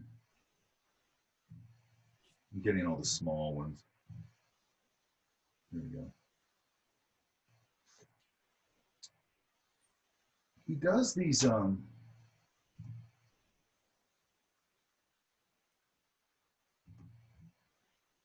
little pencil things. Then he just sort of washes some watercolor into them. Okay, so they're starting sort of like that, right? Here. And then you can see how he just sort of starts floating color over it. Does that make sense? And I'm talking about that because we were talking about that fantasy looking one earlier. So, and we'll talk about this a little later. It's sort of a grisaille technique, which just means gray, and you're washing color over gray, okay? It's one way you can work. I don't think I would do it so much with this, but if I was going to do this more fantasy stuff, I might work that way because I can get a lot of sort of implied detail into it very quickly, okay?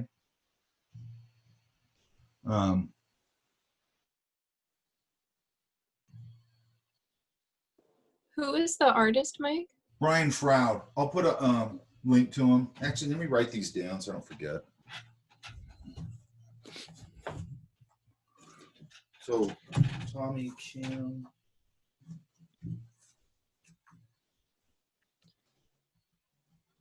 So when we're doing these with the watercolor, if we want to fix it up a little bit, can we put it through like Procreate or Photoshop and fix it up? No. No? Okay. And the reason is,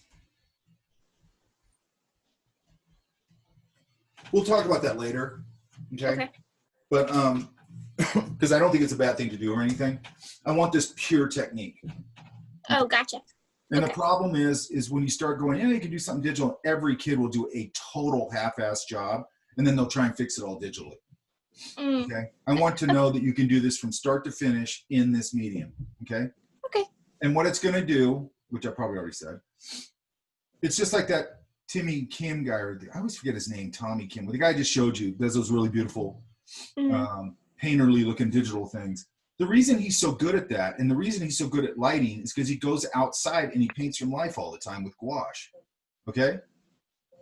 It teaches you brushwork, it teaches you color, it teaches you value, it teaches you scene breakdown, it teaches you editing, teaches you how to break down complex ideas to make them look complex, but they're not that complex, on and on and on and on and on, okay? Gotcha. I was hired as a foundational instructor, and the reason, and if you look at my schedule right now, I think I have like one digital class, right? And I'm in the digital art department, right?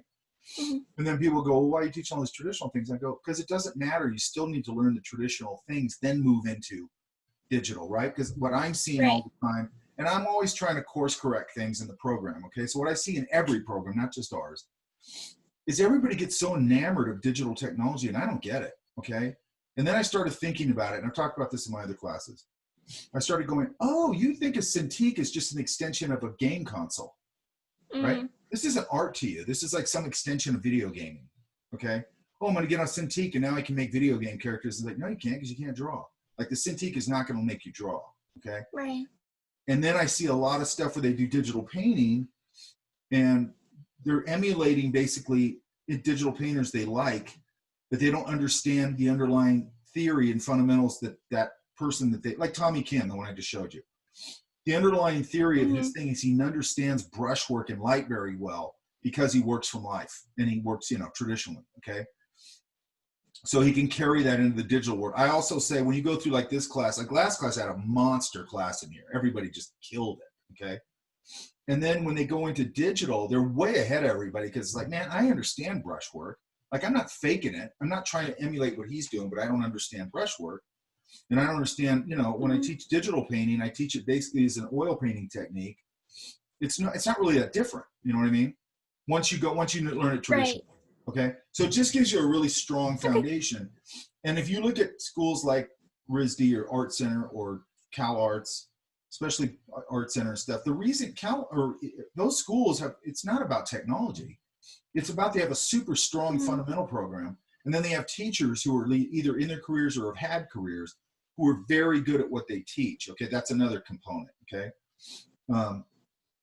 so anyway, that's where my thinking comes from for this kind of thing. And then I just saw a big lack of painting techniques and things like that with students. So I go, I can get into class, make it pure mechanics, and we can really learn paint techniques and all that stuff, and paint handling.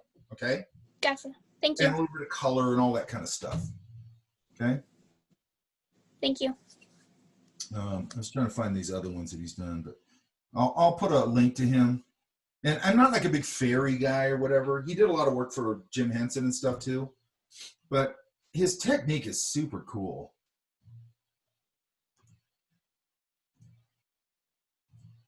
But really what I was trying to talk about here,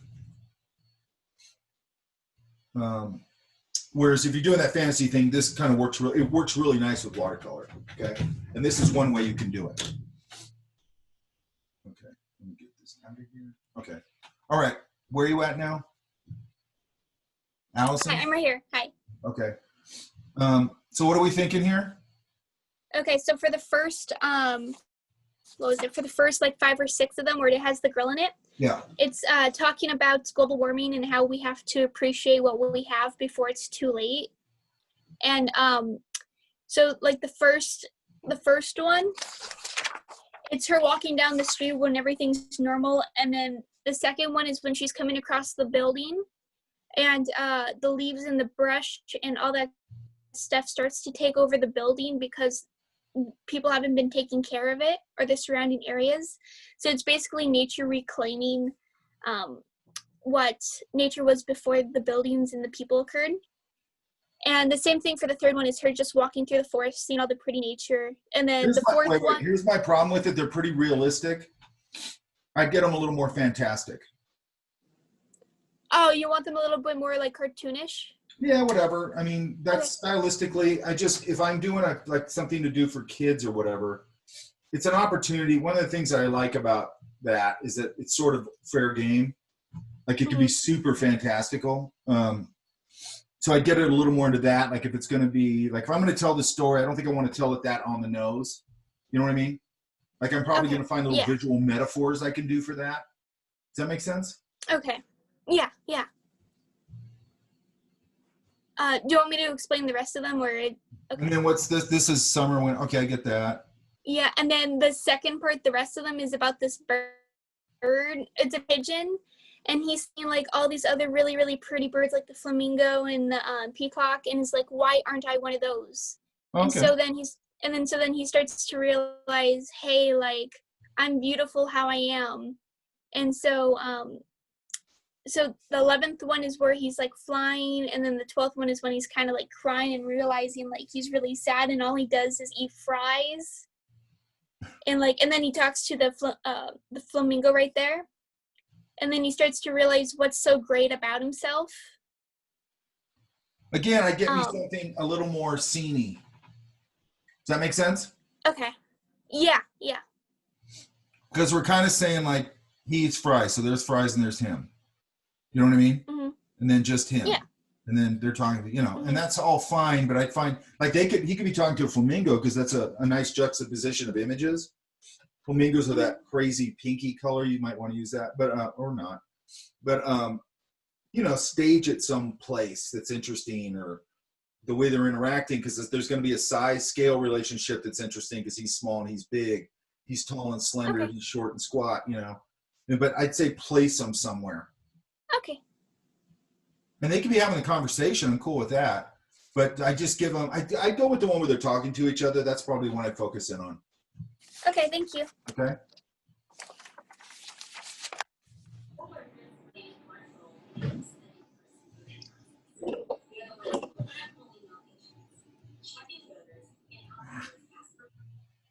Okay, who is this? Daniel? That's mine. Where you at? Yeah. Okay, so let's go here first. Wait, here. That way I can go left to right. Okay. Robot girl. That's like when she's younger.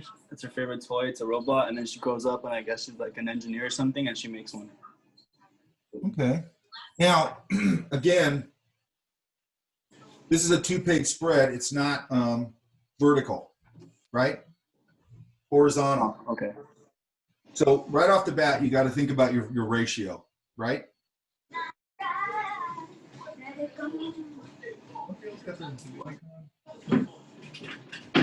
What? Sorry.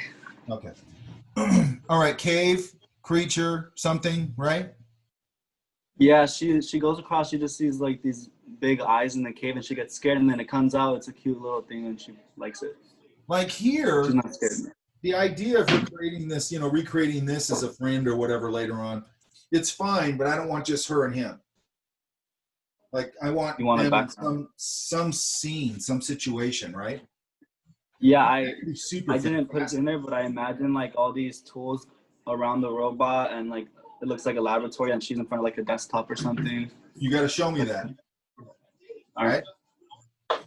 Like if I'm an art director, I got to look at it and go, I get the gist of the whole idea, right? And that top one, he's obviously just eating ice cream, and then he finishes and he's dead. He's so full and he knocks out. Okay. Now again, we're showing like, I notice this a lot. We're showing like the person, the thing, the person, the thing.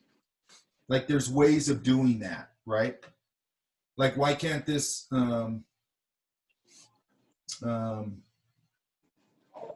this thing could be monstrously big. It could be, and give me a scene, where I'm seeing more stuff, right?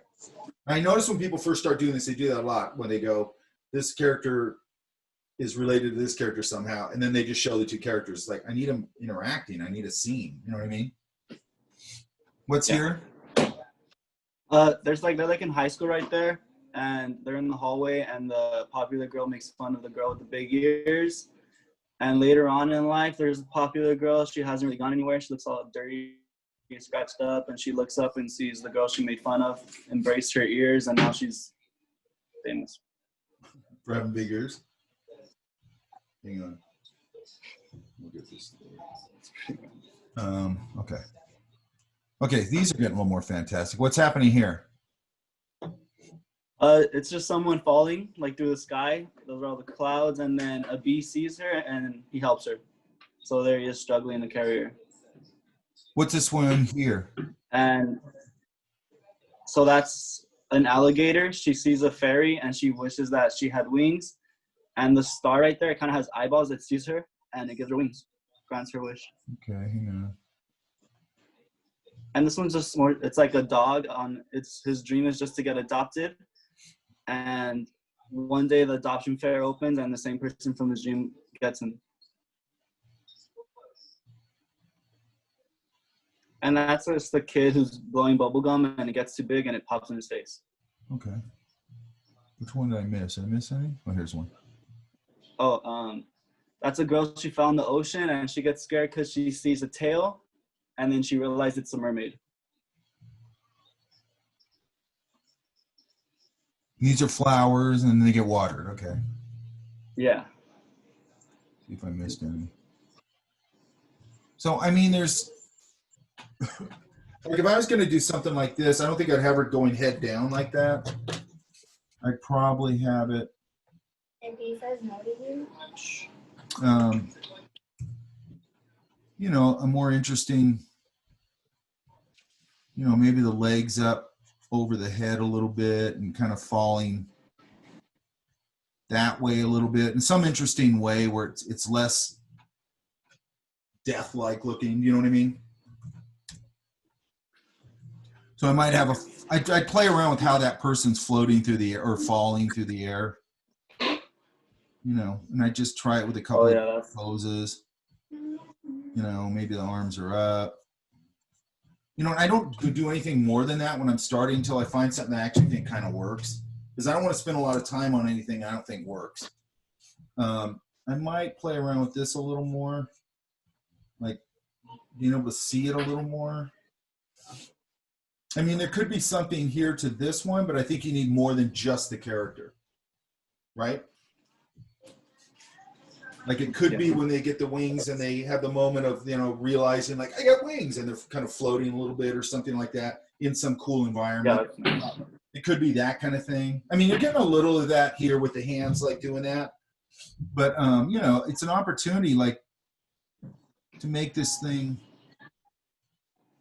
sort of, you know, do something fun with the legs where they're kind of pointing down and whatever the arms are doing, you know, and the wings and everything. And then, you know, a little bit over the ground, maybe I could put a little ground shadow on it underneath it,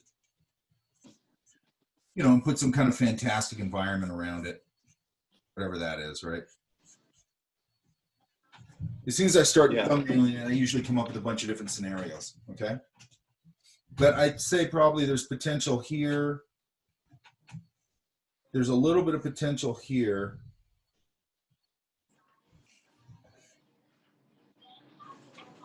Like, I'll show you, I might be able to find this, hang on. Like sort of that idea of a small thing carrying a big thing, like that bee thing.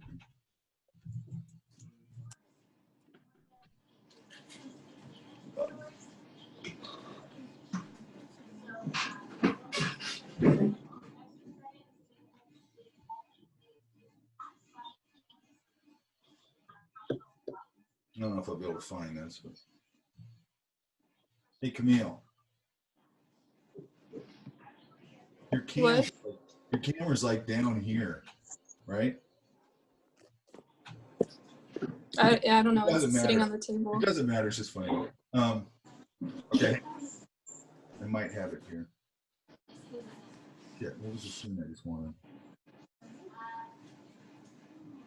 Crap, I had an idea in my head.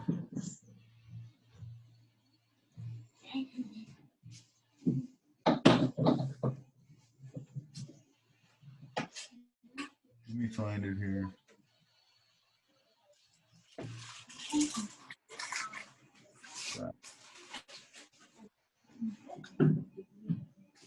Oh, now I know what I'm looking for. Okay, hang on.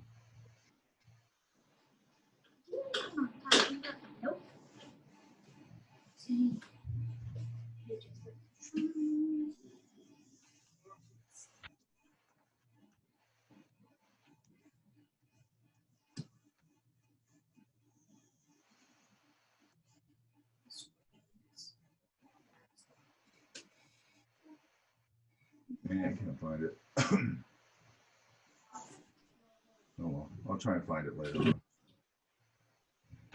It's a really great illustration of something like that in this book, but I can't find it in here. One more. Let me look at one more.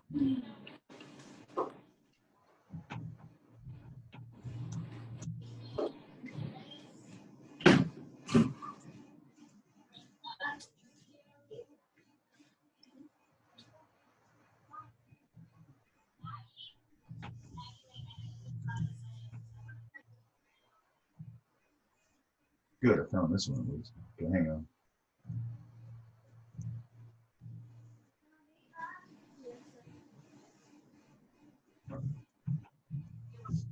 Okay. Does that make sense? Give me a little more scenario. Yeah? Yeah. And you could do this one Yes, it does. too, but you got to come up with a scenario again, right? And make sure you're thinking about your ratio is basically this, right? And that's why I put it under announcements or assignments, that's your ratio. Because it's like, if I'm an art director and you show me and I go, okay, it's a 2-page spread and you give me a bunch of verticals, the first thing I'm gonna do is go, why are you gonna show me verticals? You know what I mean? Does that make sense? Then my next comment is, you're fired. You know what I mean? Because as an art director, I go, I don't have time. I don't have time for this crap. You got to give me what I need right now. You know what I mean? It's very, and I used to think art directors were assholes for doing that, because I'd always hear these stories about them doing that. And then when you become one, you go, holy crap, I really don't have any time. And I'm really scrambling to hit all these deadlines. and I'm constantly under a lot of stress and trying to make sure that I'm managing all these people, that they're getting things done and all that stuff. And so there's an actual reason for it. I used to just think it was a bunch of self-important stuff. You know what I mean? And sometimes it is, by the way. Okay. I mean, once in a while it is. I've had over Sony or whatever it was. I've had this. I never met the guy, but he was the one looking at my work, and it was just like the guy was so self-important. I finally told him, I go, I don't want to work for you. You know what I mean? I go, just give me my portfolio back. I don't want to work. I don't want to work for this guy. He sounds like a jerk. You know what I mean? Because he was just always like, oh, he didn't look at the box of slides. Back then you'd have slides because it wasn't digital. And I go, why not? And they go, oh, he doesn't have time. And I go, he doesn't have time to pull them out and go, oh yeah, okay, cool. Oh yeah, okay, take 5 minutes. And if you're hiring somebody, obviously you have to take some time. Okay, so you know which two, right? Yeah? Yes. Okay. I mean, the one with the thing with wings or whatever, that could be pretty fantastic, right? Just give it add the background and the theme. Yeah, just give it a cool, scene, right? This is all about a scene, okay? Yeah. Because I like the idea. Where's Jasmine?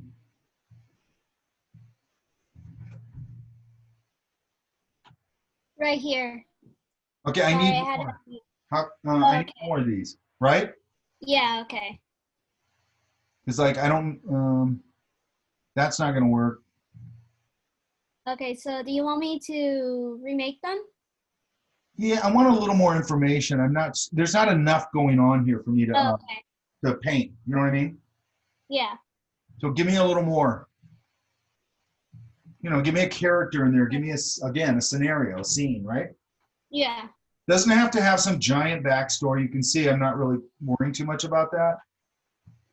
I'm thinking of ideas right now. I'm really worried about what I'm really worried about is that you have a really cool eye candy thing to paint, And I'm rarely ever gonna do that. I always usually want story, but in this case, I want eye candy. I want cool things to paint. Okay. Okay.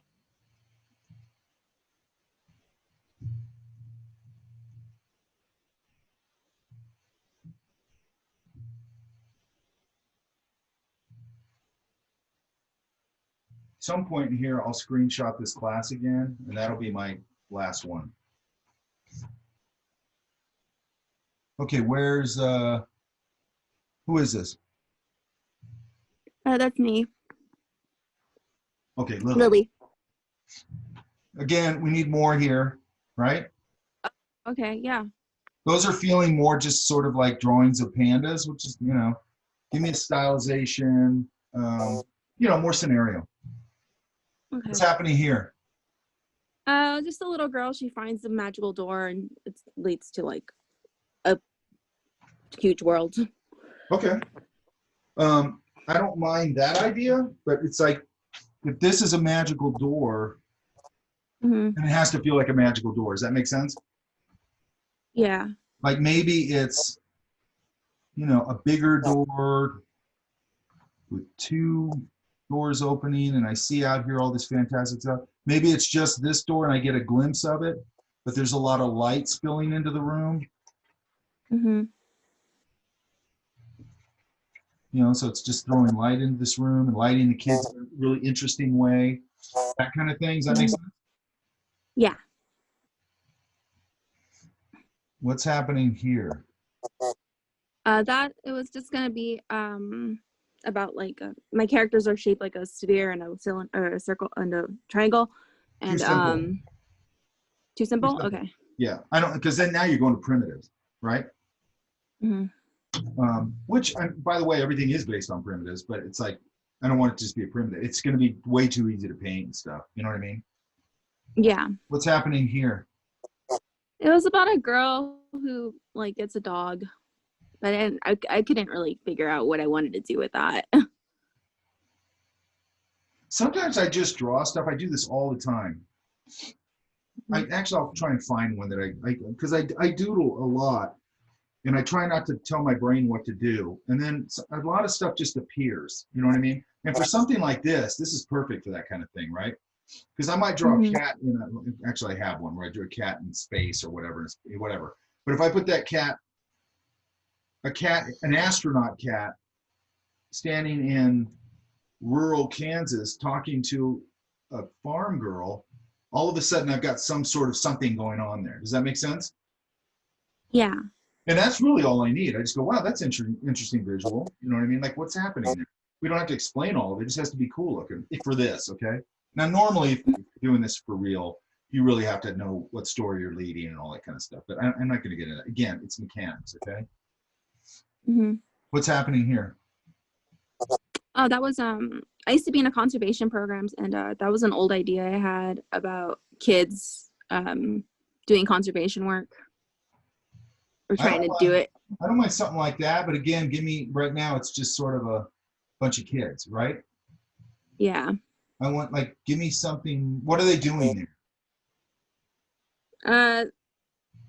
They're like getting ready to work, and the idea is that they're not very bright and they're just doing everything wrong. Okay, they're not like show me that, right? Yeah.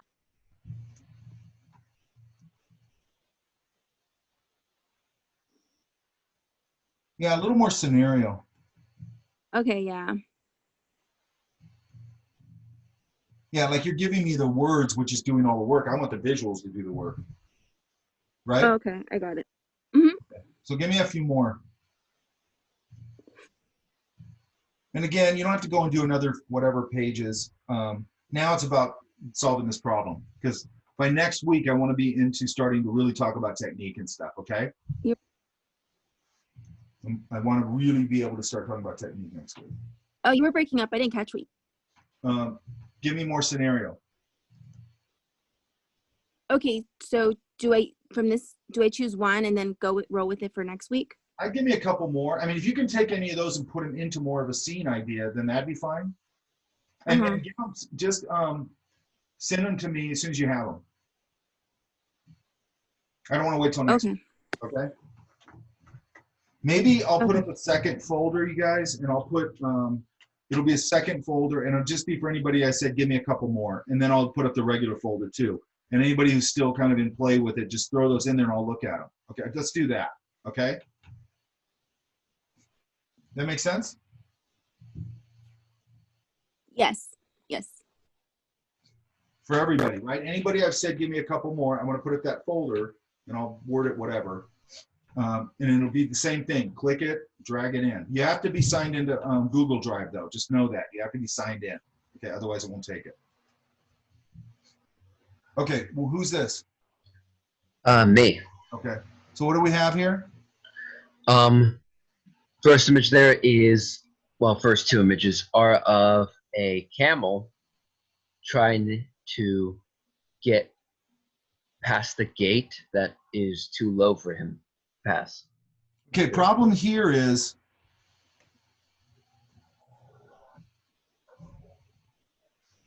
we've got this little tiny thing and a door and nothing else. You know what I mean? Mm-hmm. Like, where is this? I suppose it's a wall around a city, so yeah, that's so probably, probably what you'd want to draw. Maybe this is a big elaborate gate, and then there's some other architectural details or whatever here, or I'd actually play around with the composition quite a bit, because you never want to just have some little thing in a big space. You want the whole thing to be kind of interesting, right? Agreed. And that doesn't mean like just filling up everything with stuff. It's not that. It's just designing it. Okay? Okay. This is kind of the same idea? Yeah, same idea. Just close up on the camera. This is a saucer. What's this here? An alien coming from a saucer. Child finds it. The one afterwards is instead a child getting an alien for Christmas. And then the one after that is an alien getting a child for Christmas. I like that one better. I do. Now that's a scenario, okay? But I got to have way more information. And I know this is a thumbnail. Yeah. And I might have spaceship with like a big window to the stars or something. Yeah, but I might have these like really goofy looking whatever parental aliens, and then the little kid alien, and then the mom and dad alien, and the kids open up the box, and it's like a puppy, but it's a human. Yeah. So it's the warm Christmas scene, but with, Yeah. and it's a little, In that image, I have it like they're recording it with like a camera or something, and that's why they're. yeah, you could do that. Record. And I do the old The- school one. Well, I guess you could do the one like that, but it's like it's funny to have those old school ones where you hold them like this. You know what I mean? Big, I used to have a camcorder. Part of it rested on your shoulder. I mean, it's huge. It was like this big, right? And it took a whole camcorder or whatever you call it, VHS tape in it. I don't know. It'd have to read though for this generation. That's the only thing. But yeah, you could have them recording. That's a great clue what's going on, right? Yeah. It's like you'll see like in that picture, like there's one of the other aliens just barely out of frame, just like their heads in the way, kind of thing. All right, first one here is a palm tree. Sorry, not palm tree, a coconut tree. I don't know. A coconut tree playing bowling with the coconuts that are on I it. like the idea, but I think the other one's stronger. Oh What are they yeah. doing- What are they doing here? Kids are pushing over a refrigerator to get the cookies on top of the refrigerator, Okay. and then they get in trouble. It's this one. That one. I'm thinking that one too. Give me the warm scene, but it's with aliens and the kids the alien kids getting a human for Christmas. Yeah, that's what he's getting. He's getting a human. And I wouldn't make the kid. I don't know if you're thinking this or what. I wouldn't make the kid look terrified. He'd be just like a puppy or something. It's like, hey, He's just like, huh? What am I doing here? yeah. Okay, I'm good with that. But now start developing it. Okay. Like I would not go towards making those aliens look like aliens out of a science fiction movie. I'd make them look silly. Okay. You know. Okay. Okay, that's all the ones I have. Okay, so let's look at.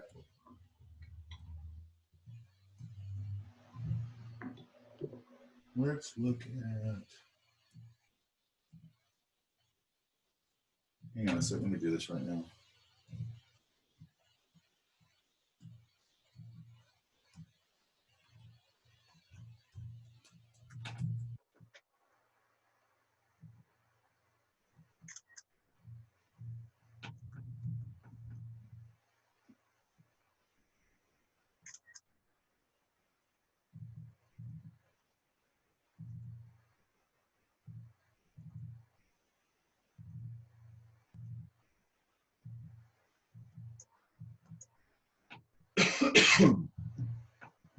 Okay. I'm going to go in here for a second. So let's talk about developing these a little bit.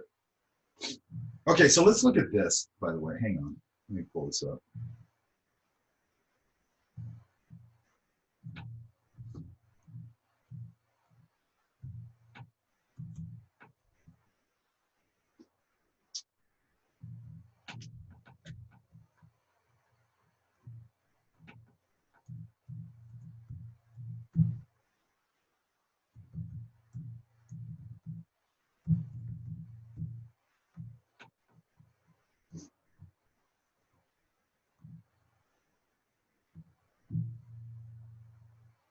Like you're going to want to get these things.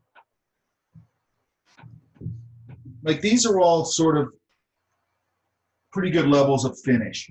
Okay. These are pretty good levels of finish. Okay. What you don't have to do with these things, and you don't have to put all that value and everything in there. Now, I want to show you a little bit, a lot of it next week too, but how we can use a little bit of value. Now, what I usually use in this, I use, let me pull it up right here. And it's going to be up to you. You can use a regular pencil, but I really like using this one.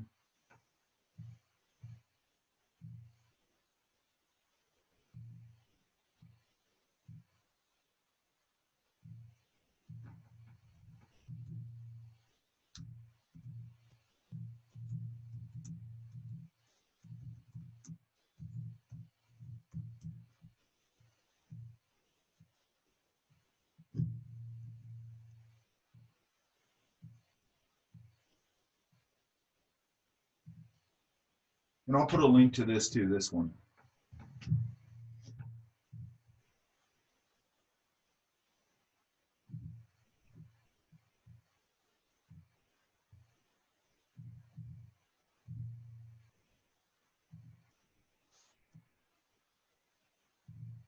Okay, so that's a Derwent drawing pencil. I like the terracotta. It's a nice brown. These things are bitchin' pencils, right? The only thing about them is they're a little fatter than regular pencils. By the way, I really like these. Okay. The reason I like these, I waited for about 20 years for them to finally make one of these, is when I like a really tapered pencil for this type of work. Okay. So you can see how tapered that is, right? No other pencil sharpener does that, okay? I'm not saying you have to go get one, but I'll put a link on it. It's called an aft mat for some reason. I guess because they never want you to remember what this is called. But it'll go, I mean, look how tapered that is, right? I love that. And when you do it with the Derwent is like a real creamy, soft pencil. And next week, I think I'm going to start talking about stretching paper and all that. The other thing that's kind of nice is, since the Derwent has a little bit of warmth to it, when you stretch your paper, it'll kind of tint it just barely, right? And it also sort of fixes the drawing to your paper, because that all that water and everything is going to suck a little bit of the pencil into the paper. You know you're not going to have any smearing or anything because you've already, washed the paper basically. And you're going to have a nice, flat, clean surface to work on. Okay, I'll show you that next week. But what we got to start working towards is a finished drawing. Okay, does that make sense? So, like, let's look at. I'll pull Camille's here. I'll pull a couple of these, and I'll link that. Let me write that down. I'll link that. By the way, you could use some other, if you want to do a brown pencil thing. You could use other brown pencils. You could probably use a Prisma. I don't like them for that, but that's just me. I mean, that's all personal. I found they're Czechoslovakian. I can't remember what the name of them is. And it kind of had the same quality as a Derwent. It was one I just stumbled on. It was a brown pencil. It worked pretty good. The reason I like brown is that black can get very harsh. And I like the way I'm going to show you guys how to do this. I like the line and the color to marry each other. Okay. So it doesn't feel like an outline drawing with colored in stuff. I don't want that. I want the line to marry the color, where you're not really seeing as one or the other. It's mostly paint and stuff, but there's some line in there holding things together a little bit, and so on and so forth. And I'll show you a little bit how you can use a little bit of your value in the drawing to kind of kickstart it. Does that make sense? You can really kickstart the painting doing that. And I just love the way it looks, okay? Because I love drawing and I love painting. And like in this technique, which is probably my favorite technique for kid stuff, it's very classic in the sense that it's, I mean, if you really want to go back to the headwaters, this is probably Beatrix Potter, right? She was doing pencil and watercolor stuff, and that's the first one I know of. I'm sure there's other people, but there is. But she really kind of defined that classic kids book look, okay? What did I just say? Oh, dear one. Mike, are we gonna have the lunch break? No. Why, do you want one? Just wondering, because I know class is supposed to go till 3:30. We won't go till 3:30. Okay. Not today. We might as we move into like a lot of technique and all that stuff, but today we won't. Okay. I'd say usually we're going to go somewhere around 2. Usually today, probably not, but usually probably somewhere around 2. And then if you guys want, we can do a half-hour break on this from now on. Is that okay? You're not going to like pass out? No? Okay. Camille's a very delicate flower, apparently. Okay. So, and I think I'm going to try and find some more examples of finished, what I consider a sort of finished out drawing. Okay. Now, a lot of times, let me see if I can pull it up here. Yeah, I should be able to pull it there. I want to start talking about this. So this it's experiential to a certain extent, right? So when I'm doing painting or something, an illustration, I know how much information I need because I'm doing it for a long time, okay? And it depends on what medium I'm using and all that kind of thing, okay?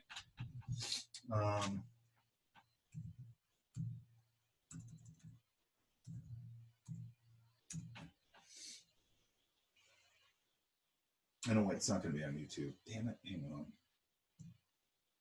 Let's see if I can find it.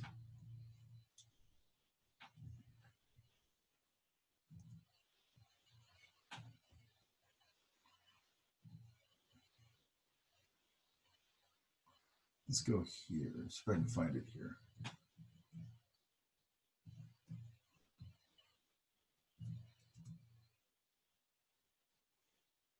Not good.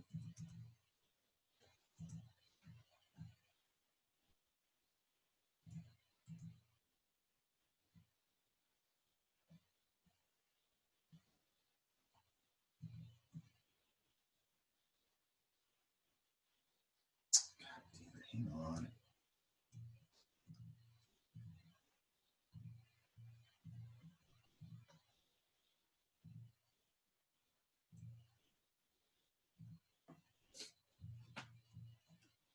Okay, so like I might start with, this is for an inking thing, but I might, my rough, that's my rough, okay? This is just for an inking thing for my other class. But I'm gonna, again, I'm gonna put that color part of it up, okay? But when I start my inking process, I'm not getting all this, a lot of this line work and stuff in here, it's me starting to figure out how I'm gonna ink it. Does that make sense? I'm starting to work it out in the pencils, right? Because when you're doing inking, you actually want to work it out quite a bit in the pencils. But then when I go to, let me find an example here.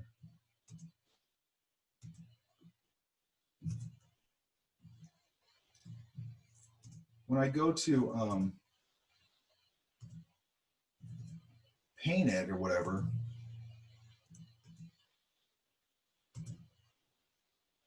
so these, by the way, started out as doodles, just like we're doing.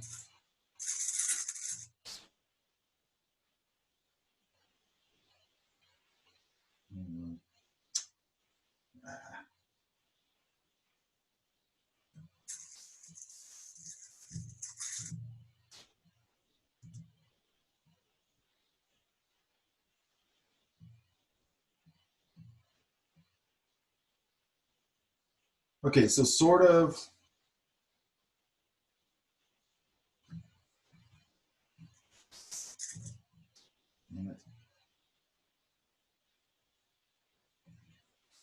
It's the best picture I got of it. Sort of this guy over here, right? That's where I started, okay? And he's just a doodle, okay? But then I'm gonna start this process of overlaying these things and refining. That's the same thing we're gonna do, okay? I don't want you to start refining too much yet. I want you to start refining. And eventually we're gonna go here. And if you start getting it, go, okay? But I just go in here and I just start refining and working over it. And then I flip it back and forth and I work over it backwards and forwards, okay? And then when I transfer this,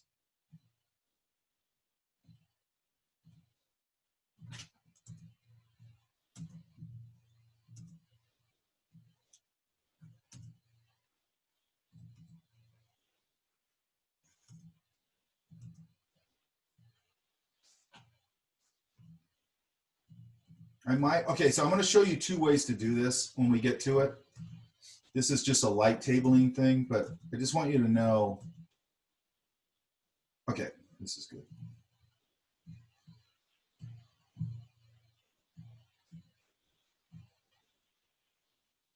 That when I light table this, what I'm gonna actually use out of all that for this case is this, okay?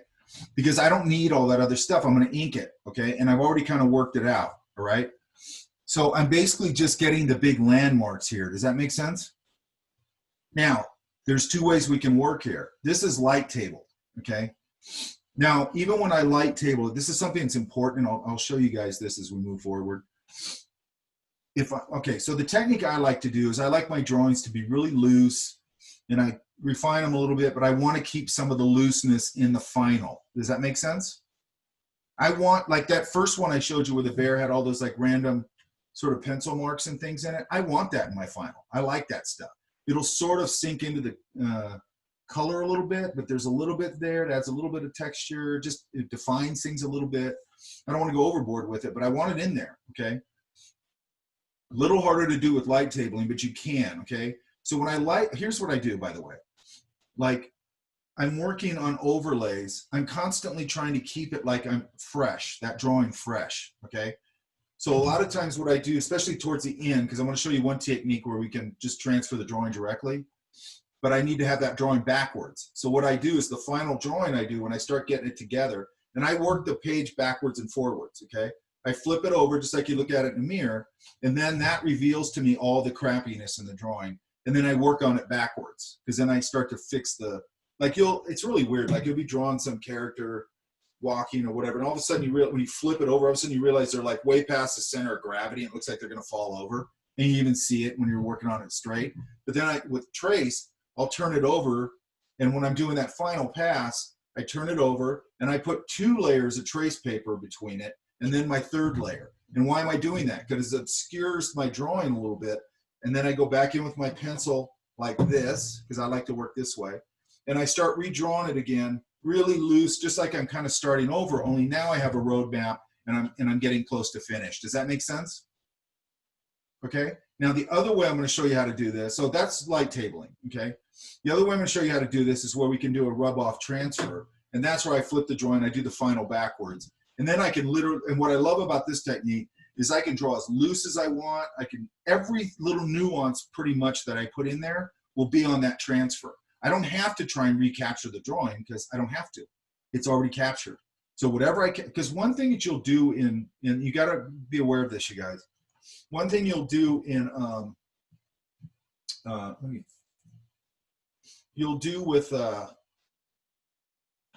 this sort of thing, you've got to keep that freshness with everything. Otherwise, you'll keep trying to refine it, and after a while, you strangle the life out of the drawing. Does that make sense? And it becomes really amateurish looking. Okay, stiffness looks really amateurish. So you've got to come up with all these ways. So when I obscure the drawing like that, I'm just doing that so I don't see it quite perfectly. I can see it enough. And I'm not light tabling it because I'm using that roll trace. This. I love this stuff. By the way, you should be able to get those Derwent pencils at probably Blake, but I always get them at Art Supply Warehouse. But they probably even have them at, they probably don't have them individually at Michael's, but they probably have sets. I wouldn't get a set. You just, if you want to do that, get a terracotta. You can go through them pretty fast too, so I get a couple. So if I'm obscuring the drawing a little bit, then I can't see it perfectly. So I have to make some decisions sort of while I'm drawing it, and I want to keep doing that. So what I was going to say is you can get into the danger when you're doing, it could be anything, paintings, anything that you do preliminary work for. And in this case, we're going to do our, preliminary drawings and all that stuff, and color comps, and we're going to do value comps, okay? So when you get to like color comps or drawings, the reason I like that direct transfer method is that you can really get stuck on going, I did this on a big oil painting. Okay, I have this little color comp I did in oil, and I love the color comp. And then I tried to capture it in the big one. I'm never gonna recapture that. I have to use that as a roadmap. Like when you hit something beautiful in a color comp, yeah, take that information and use it, but don't chase the color comp. You're never gonna hit it again. Does that make sense? Don't chase your drawing when you transfer it. You're never gonna hit it again. You got to just go, I'm going to make another beautiful drawing on, and yeah, you're going to capture some of it because you're going to light table and stuff.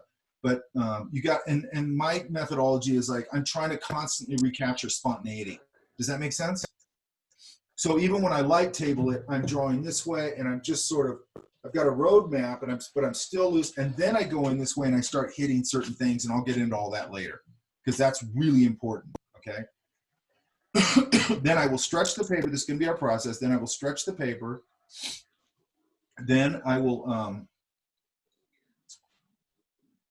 or before I stretch the paper, we'll do value comps and we'll do color comps. Value comps and the color comps, what I usually do is I just scan it. I usually scan it. And then I shrink down the drawing, and I put as many up on a page as I can get, right? Like that big, right? And then I usually just Xerox them, like 5 pages of them. And then I just go at it with watercolor and start figuring out my color scheme. Does that make sense? So Mike, so all this jargon that you're using is unfamiliar to me. So when you're saying color comps, it sounds like color thumbnails based on whatever drawing we've developed. Whatever. And like value comps, anytime I say comp, it just means a comprehensive. It's like a thumbnail. They're small little studies. Okay. Okay, because what you do not want to do, is start one of these things with no plan, especially with watercolor. Okay, because like that's just stupid. And you want to you really want to work out that value study thing. And when I say the same thing with the values, I print out the little final drawing.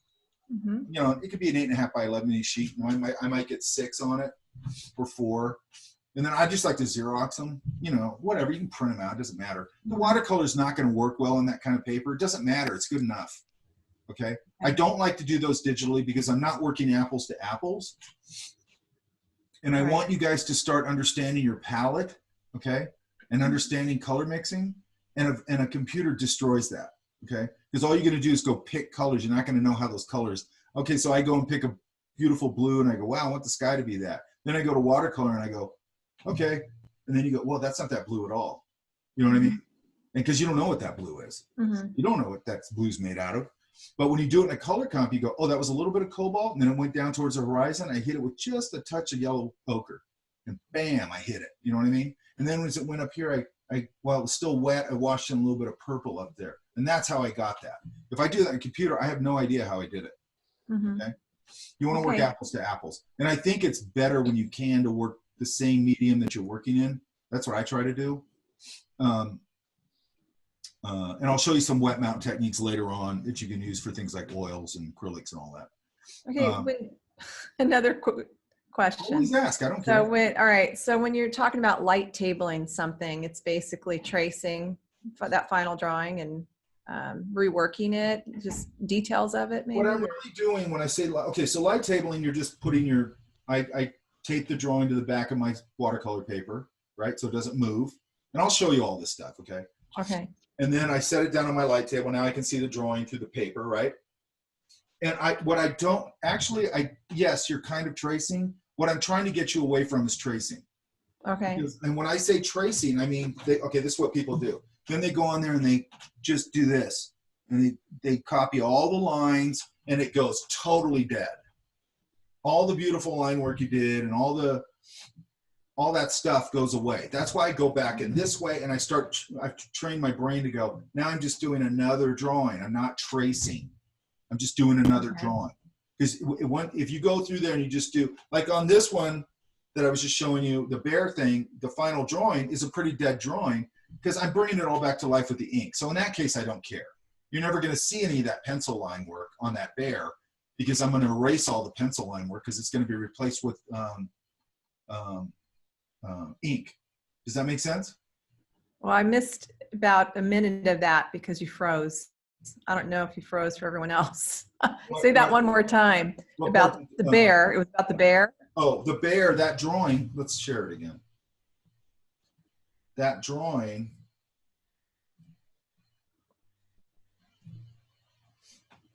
That, you can see it, right? Right. That's a dead drawing.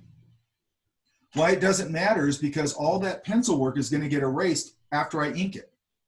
Okay? So all I need here is my guidelines for my ink, right? Because the ink is going to hold that thing together.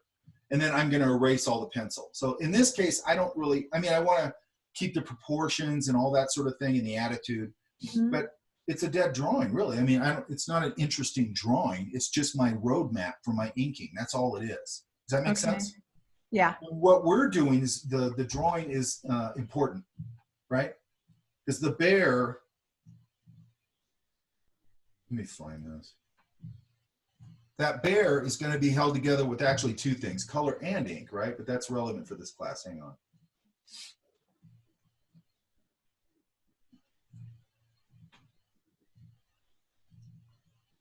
So he ends up,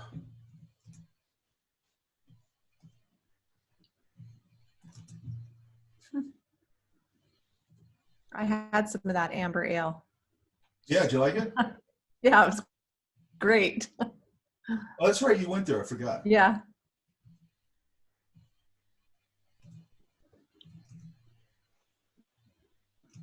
Damn, I can't find the right image. Hang on.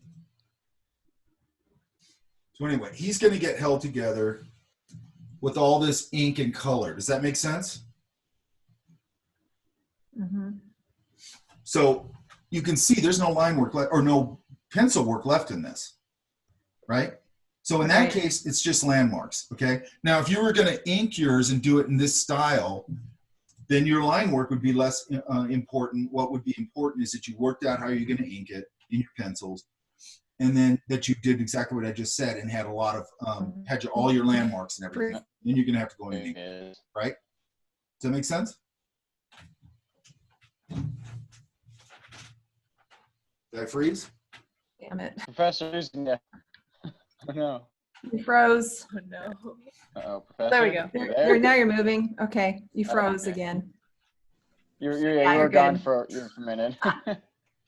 Okay, but does The that make line sense? work is not important. Is the last thing I No, heard. the line work in that case, it's not that it's important, not important, but you can see that I don't really, when I'm doing that kind of thing where I'm going to ink it, that I'm not worried about capturing the essence of the original drawing in. I mean, the original one I showed you first, the one I sort of refined into a sort of a rough, right? Okay. But if I was Okay. doing it with the pencil technique, I would probably transfer that rough that I had right to the paper because I like the look of the rough, but it's refined enough, and then I can refine it a little more on the watercolor paper. Does that make sense? Yes. Translation is, it's dependent on the media you're going to use, okay? But in our case, we're going to go pencil, so our pencil drawing is going to be important, okay? And how we capture that really beautiful line drawing is important.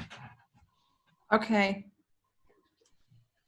Now, the next step is, Don't freeze, please. what's that? What happened? I said, please don't freeze again. Trying. I don't know. It keeps cutting in and out. Yeah. It's Camille. Yeah, it is. Shoot.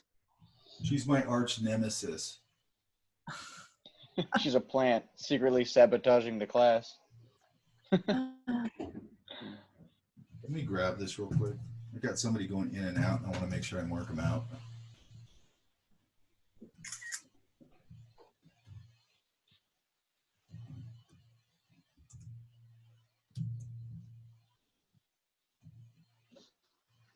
Okay, good. There we go. Okay. You open this.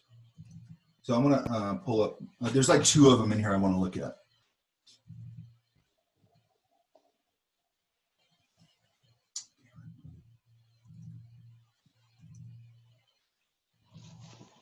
So let me look through here.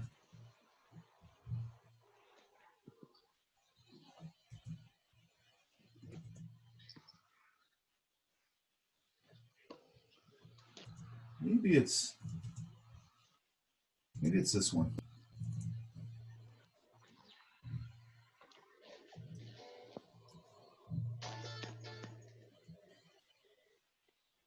Why is it not opening? Hang on. There it goes.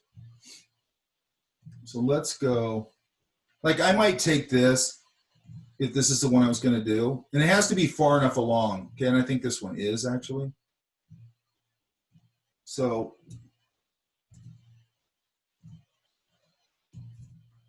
might take it in here, a little bigger. Oops. By the way, in Photoshop now, you don't have to hold shift to constrain it, but it doesn't do that in all the other Adobe things, which is totally weird to me. You know, I'm not going to go too big. I'm going to make sure that the ratio is about right. So this is 11 by 17, so I'm going to go, let's just do this. So I know that's correct. And yeah, obviously you'd be doing this on paper, okay?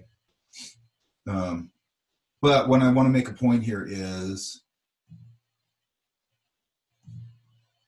then I want to make sure that I have my ratio correct, because I don't want to design something super cool and then find out that the ratio is all screwed up. And now I got to go back and redesign it. So I'm probably going to put a ratio here so I have some idea. And I'm starting to think about the whole scene here now. Okay? Does that make sense? Yeah? And this is all, I do this on the trace, and it's all cut and pasty, anything goes kind of stuff. So that first thing, just for this, I want to get this not so gray. Oops.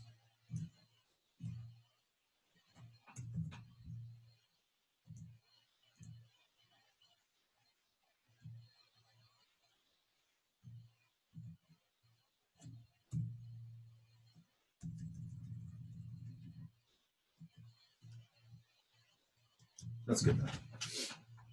And I actually like that it blew out some of the detail, because I'd like to constantly keep adding to my idea. What happens is a lot of people just start tracing their idea, and it's like, that's not the goal here. So I would put my piece of trace over this.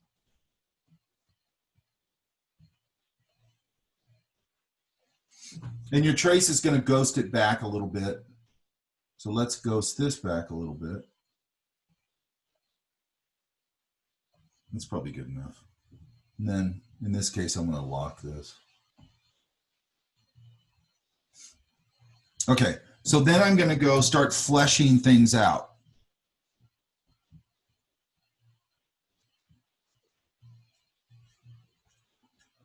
Big eyebrows. And when you're doing this, Mike, are you still working at the small thumbnail size? Well, whatever this is, I might blow it up to about that big. Okay. I'm not going super big yet. Okay. That's where people make mistakes, because once you do that, you're not really working things out. You're starting to just go to finish. And once you go big, your brain's going, oh, I'm going to finish. And then once you're working big, you're not taking chances, because now, oh my God, I spent 2 hours on this. I can't take any chances on it because it looks kind of cool. And then I see it and I go, that doesn't look cool at all. You know what I mean? It's like, that looks overworked. It looks like you just tried to save something that sucked. And the reason you work small like this is you go, this sucks, and you do another one. Like in this case, I'd already have this printed out, or just use my drawing, my original drawing, and then I can just put a piece of trace over it. And then if I try a bunch of stuff, and if it all sucks, I tear that off and put another piece of trace over it, right? But then I want to come in here and start figuring things out.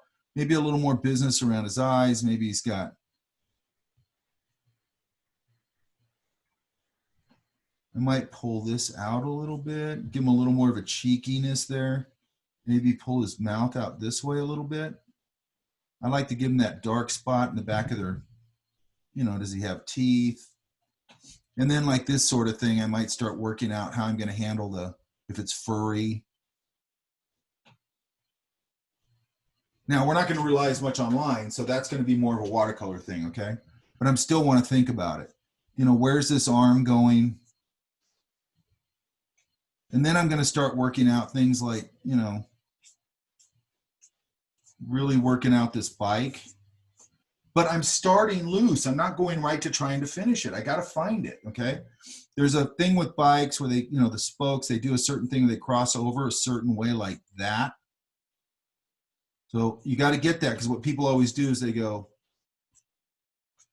it's not what they do. And I'm not saying we're making a documentary, and if that works graphically, that's fine. I don't care. But it's nice to get that little bit of, they sort of cross over like that. They do a weird kind of little crossover thing, right? And I might just want to get that because it's going to really speak to bike. Does that make sense? You know, put my little thing on it. I might put a basket right here. You know, and then maybe that gives me an opportunity to put a little dog in the front. He's all happy too. And I can put his little paws right here on the edge of the, you know, so he's like leaning out like that, right? You know, if you want to do that. And then the kid, you know, then the bike helmet, you know, I'm probably going to stylize like a bike helmet.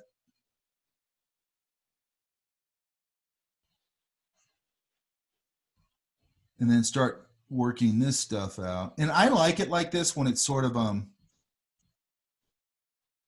loose like this, it lets me sort of build into it. And really, I just like building into it. You know, maybe they've got the little, what do you call those things? You know, the little streamers they used to put on the side of them. Do they still do that stuff? I think so. I know a bike I had when I was little had those. But that was like the 50s. Well, Mike, mine were like plastic or something. Huh? They were. You know, Mike, and then I did could you ever them- put playing cards with a clothespin yeah. on your to make a motor noise? Yeah. If this was a boy, I'd probably do that. You know, and then they have a bike built for two, right? So you're gonna have two cranks. I might really push the crank look. You know, and the whatever the pedals. Get these into a little bit of perspective. And I might even like go, see, this is what starts happening for me.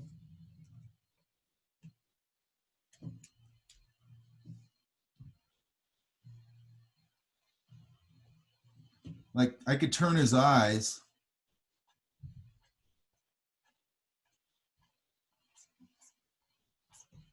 Because maybe there's some people over here on the bus stop and he's like, hey, you know what I mean? Because he's cool and everybody knows him. He's like a big snuffleupagus. Okay. So maybe he's doing that. And I just start exploring these kind of things. And then I go, okay, now I don't need. And again, I'm just doing this on paper. I want you to do it on paper. Oops. Oh, I locked it. So I'm going to get rid of that because I actually don't want that to suggest anything for me right now. And I'm kind of going, okay, it feels like he needs to go more over here, maybe there. Or maybe, okay, because this is just where my brain's, I always have this fantasy of living like in a small Parisian town, a village, and I ride my bike around, and then at the end of the day, I stop at the cheese shop and I get some cheese, and I stop at the butcher and I get my dinner that way. I go to a produce place, and like I know everybody, and it's, you know, that's my fantasy, right? And so I'm this guy, but so that's what they're doing maybe, and maybe instead of the dog, maybe if I'm doing that. So let's get rid of this dog.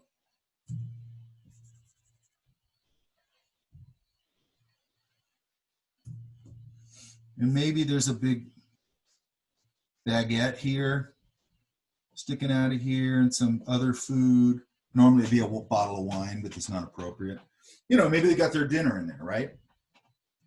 And maybe there's something that speaks to some weird thing he eats, right? Or she, I don't know what it is. And then maybe this isn't even let's go here. Maybe, so let's go.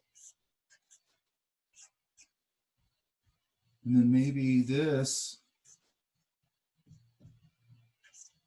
you know, that would have to come out a little bit. I can work that out later. This is still a thumbnail, so I'm not worried about getting it all fleshed out. And maybe it's my little cheese shop's got a little, what do we call that? Awning.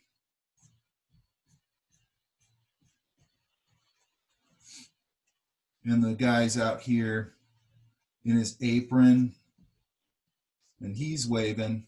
He's got his broom, and he's the shopkeep, right? He's like, hey, bonjour, right? And then a real nice little Parisian window. And then maybe over here is a chalkboard that says, and it's listing today's cheeses. And then, you know, and then I got another, maybe right here. It's a little flower stand kiosk, a bunch of flowers in it. And then maybe it turns the corner back here so I see the corner. And then right here on the corner, got a little lamp or something. So I don't want any of those. I don't want the real world encroaching on my world. So I don't want I want an old school lamp, right? You know, maybe it's got Rue whatever, the street, right? There's the street. And then here's the little curb. Then maybe I can fit something in here. You know, I don't know what that would be. But, you know, maybe there's some little dark element right here.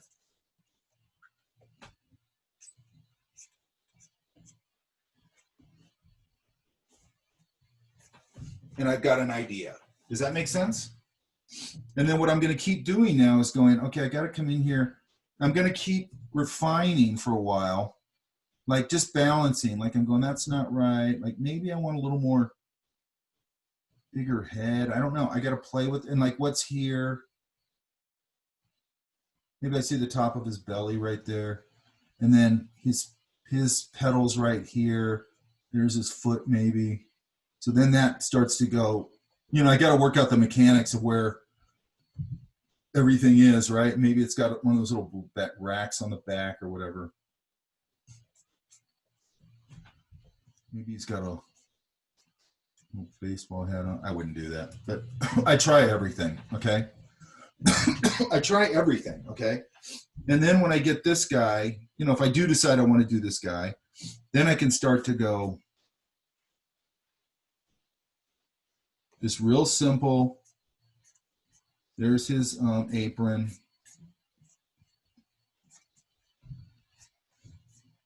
Now I want to bend his arm a little bit. Maybe his hand's off like that, so he's like, right? And then he's holding this thing. I actually got to go, okay, now he's holding the broom.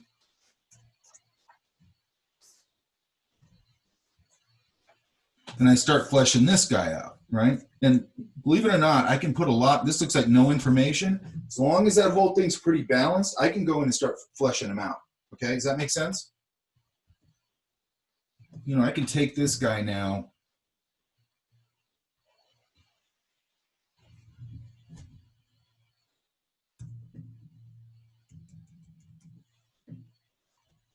Oops. I'm on the wrong one, hang on. There we go.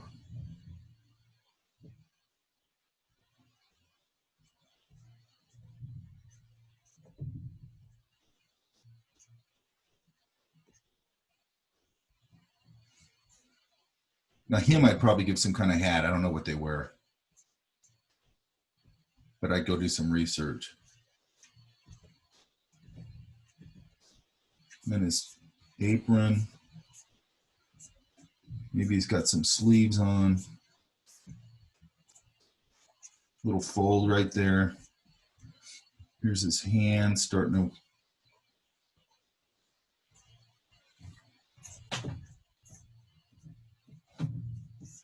Right here's the little pocket. Maybe he's got a pin, a couple other little things.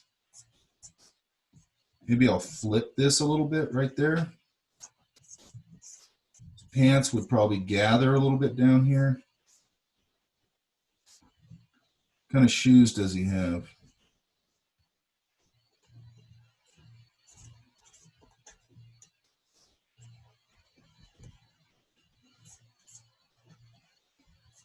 You know, and then I'd start tricking out the broom a little bit.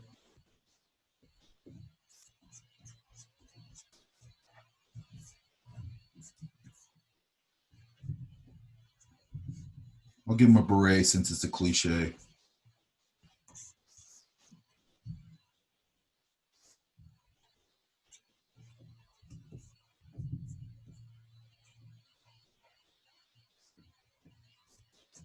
He's got a watch on.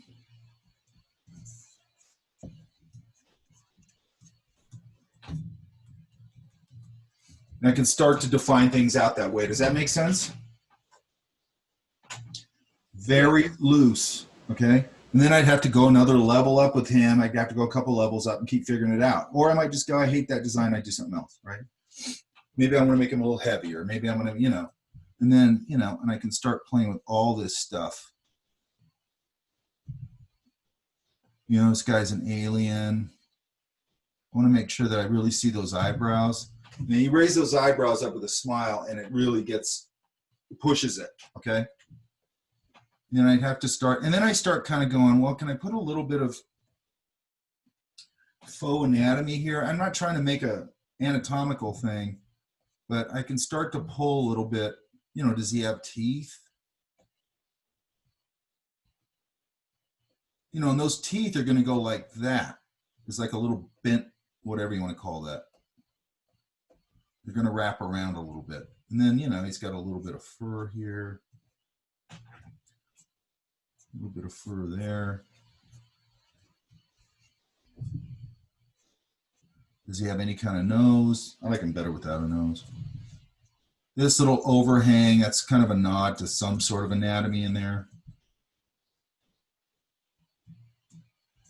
He's got some eyelids. You know, and then I'm just going to keep trying to balance it and sort of figure everything out. And then at some point I'm going to sort of, I love that. Hang on.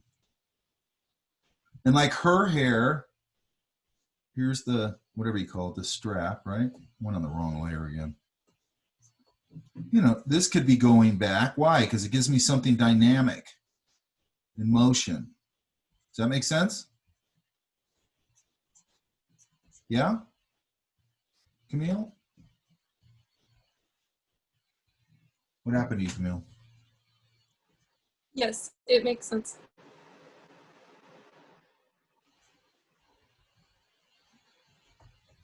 Now I'm making it look too monkey-like. I'll leave it there. She looks determined on yours, which I kind of like. You know, and I don't know what happened to my drawing. I think my overlay went sideways. But do you see how we're starting to build that into something? Now then I might go, I got to go in and like really focus on this guy, you know, and start getting him figured out, right? Yes. Now, even in the sketch, but also in the final illustration, how much like clarity would you put in the background, or would it just sort of be like kind of just blocks of color, or would there be actual details so you can see what's happening? There, I bet you. I think there's one I can find that's kind of like this. Hang on.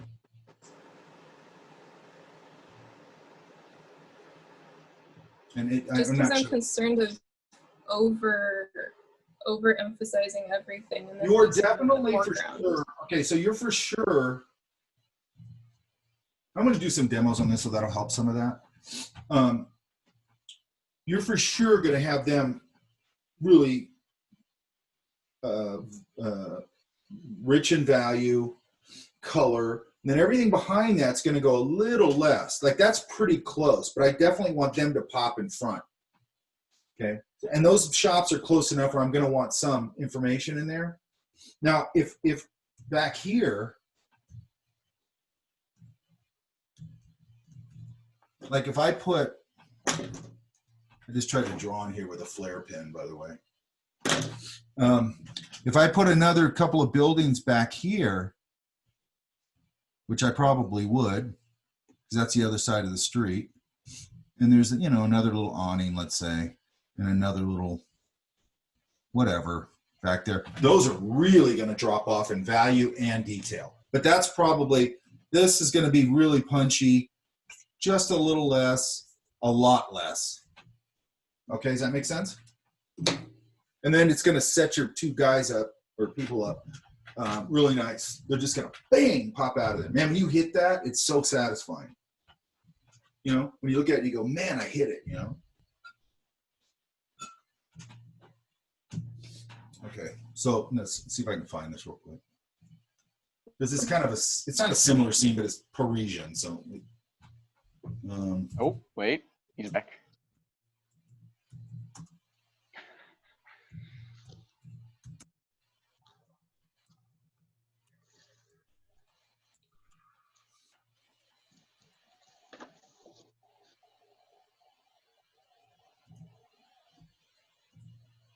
Oops.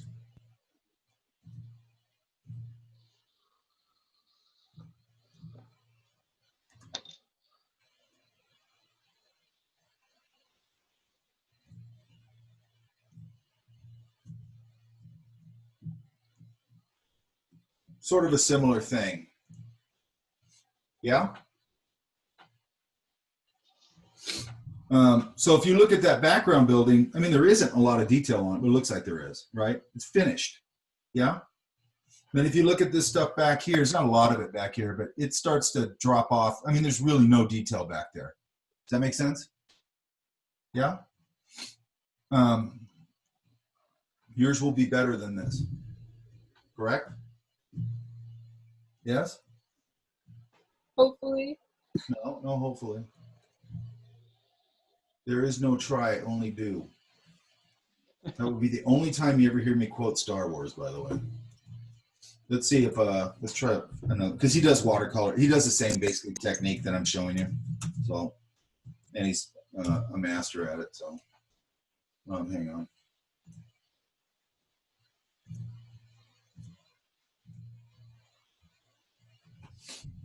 Let's see this one.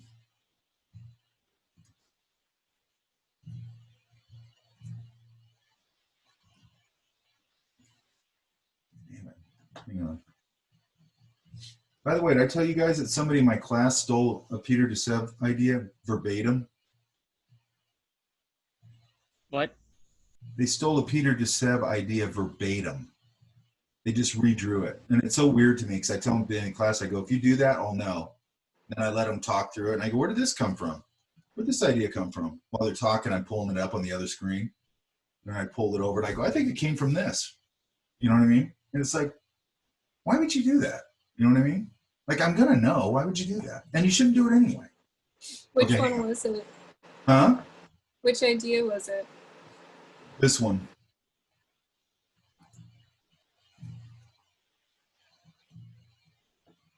The one on the left. Hang on.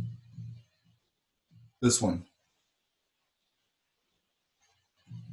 Verbatim redrew it.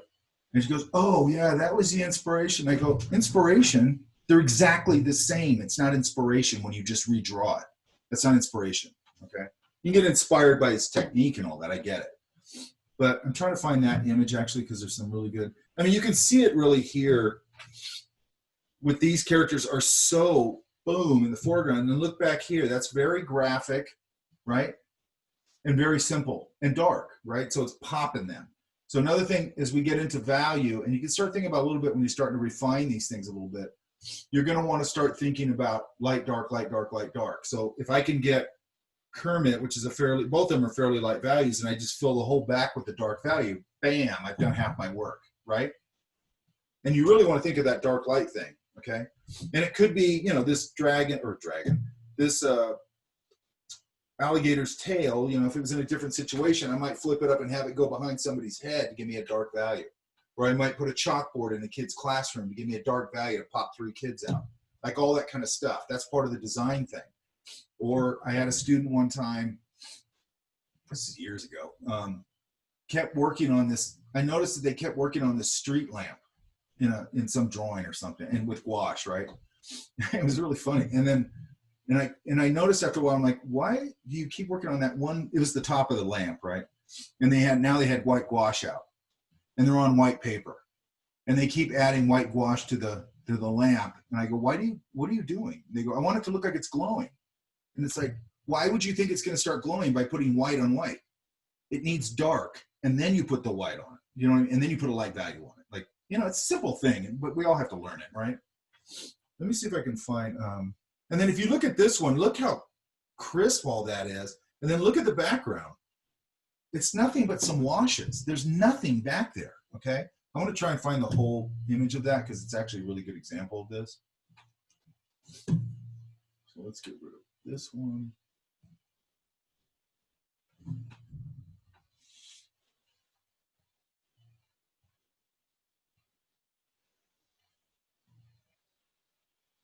He's got a million great examples of this stuff. What artist is this? Just Sev, I'll link him. Actually, let me write that down.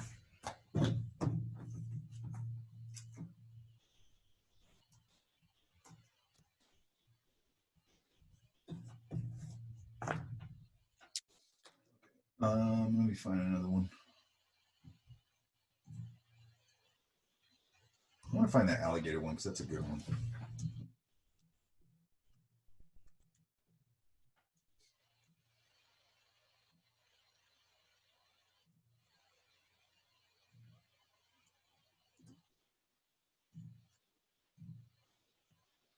always get the small one, which makes me crazy. Hang on. Oh, this is large. Okay.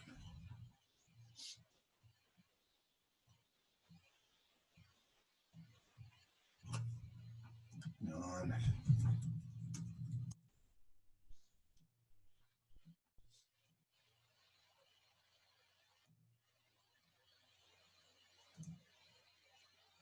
Another thing, this is a little hard to see on here because it's not a big image. The clown one we were talking about earlier, somebody had the clown one. Can you guys hear me? Okay, they had the clown one. And I'll try and find a better image of this. It's too low res. But if you look in the background here, okay, it's a wash of, you know, just the various colors. He put that all in probably as a wet into wet wash over this drawing that's already there. And if you look at it, he pretty much left it as that. It's like the line drawing and then a wash into it. So what does that do? It simplifies the background and really pops those two characters forward, okay? So that's a little bit kind of a mixed media. It's not really mixed media, but you're really relying on the drawing and just a wash. Now that's another technique you could use if you're doing this kind of thing. And I think with that one with the clown sitting in the spotlight, I might kind of use something like that where I'm really relying on the drawing and I'm just going to hit certain, like maybe just the front of them is getting a little bluish light or whatever the light is coming into the room. And I put all my focus on that little character that's in the light. Does that make sense? Whoever that, you guys know which one I'm talking about, right? The sad clown one.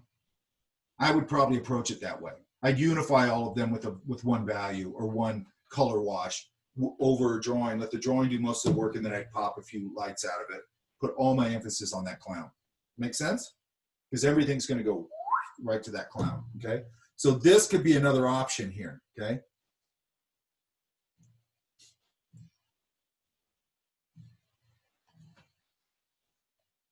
Okay. I don't know why he's still using an old flash site.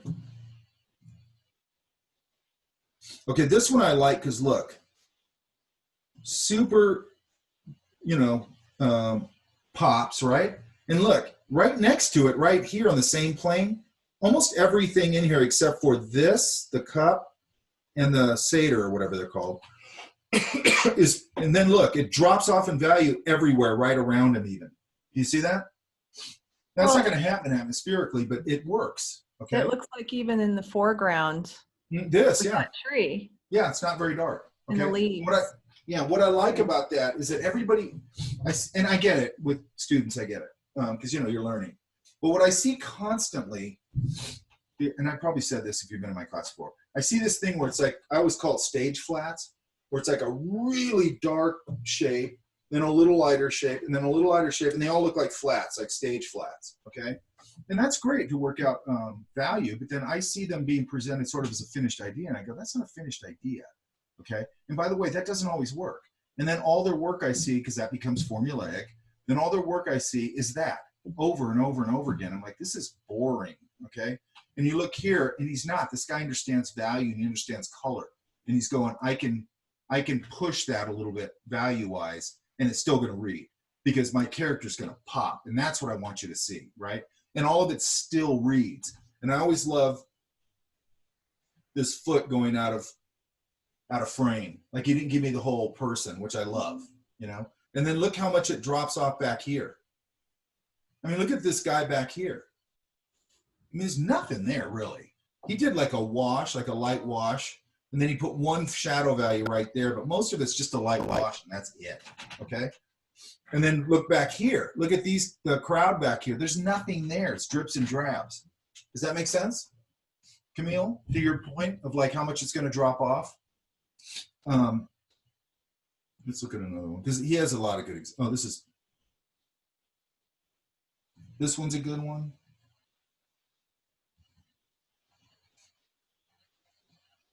I have no idea what the story is here. What I like about this is look, color, all gray. Right? What does it do? Pulls her right forward, man. Right? And then it also gives atmosphere. Okay. You could do this kind of thing. I'll show you how to do that. It's super simple.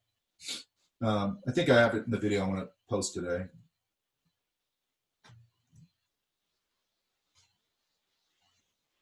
Look at the buildings back there and the trees, nothing, okay? If you look at the people back here, they just have a basic wash in them, little bit of modeling. It's all up here, okay? So you can drop off, you actually want to drop off a lot.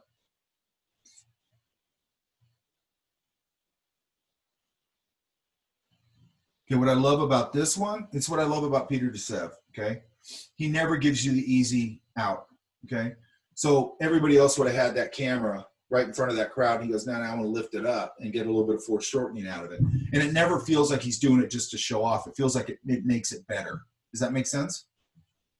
And I always tell everybody these two right here, that's his kids in real life, right? Because I love that stuff.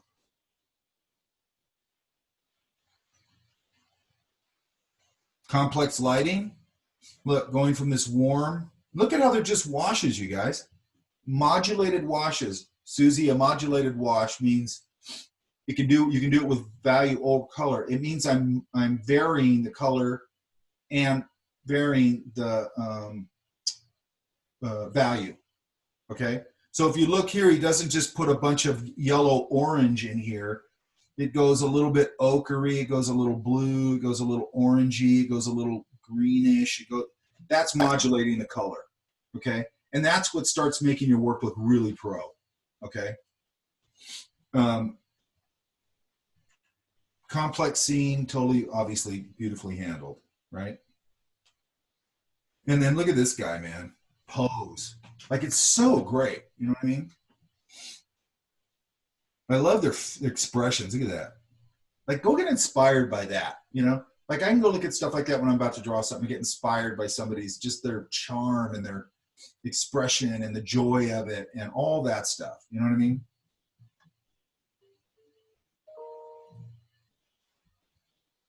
This one's funny. So look back here. Look here. All that rendering, dark shape. Here's our two, right? Shadow leading into it. And then look back here. Super simplified. Drops off, right?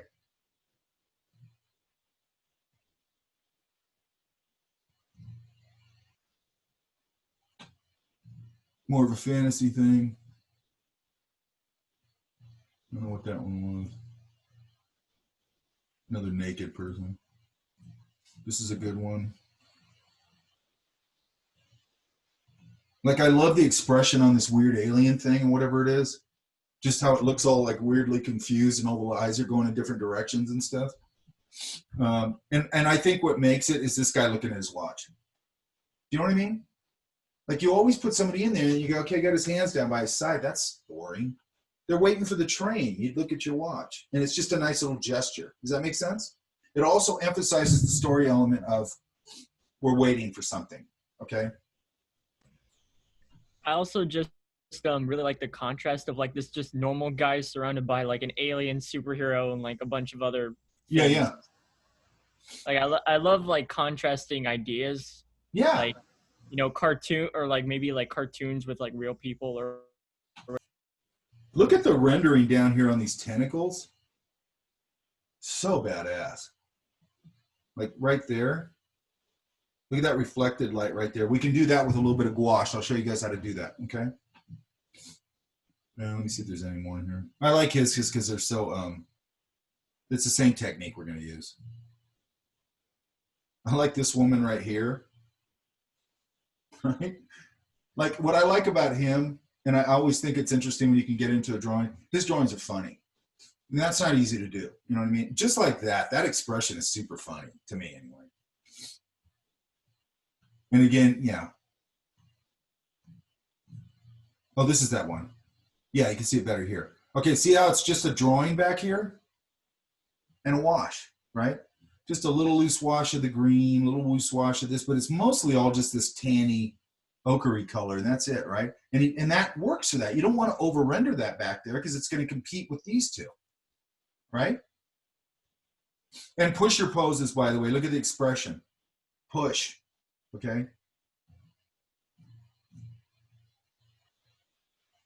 Another one, because we were talking earlier, somebody had somebody falling in the sky. Here's a great example of an interesting pose. And the other thing I love about this is the way he captured this line of, you can tell the guy like threw the pages at him. It looks exactly right. Like the way it goes, boom, you throw them and then they start to come back at you. He like just nailed that. And it's also that follow through of the hand. Like that tells me what happened. Like I have a drawing, I'll find it. It was a guy that used to work for me. I don't know if he worked for me or if he, anyway, really great guy. And we knew we were all doomed. We were gonna get laid off. And so I go, hey Mario, cause they didn't have nothing to do. So I go, Mario, make the department Christmas card. So he drew everybody in the department, and he drew Marty, my manager used to work for me. He was an ex pro ball player. He was in minor leagues or whatever. Anyway, sometimes I shoot Marty from across the room with like a Nerf gun or something.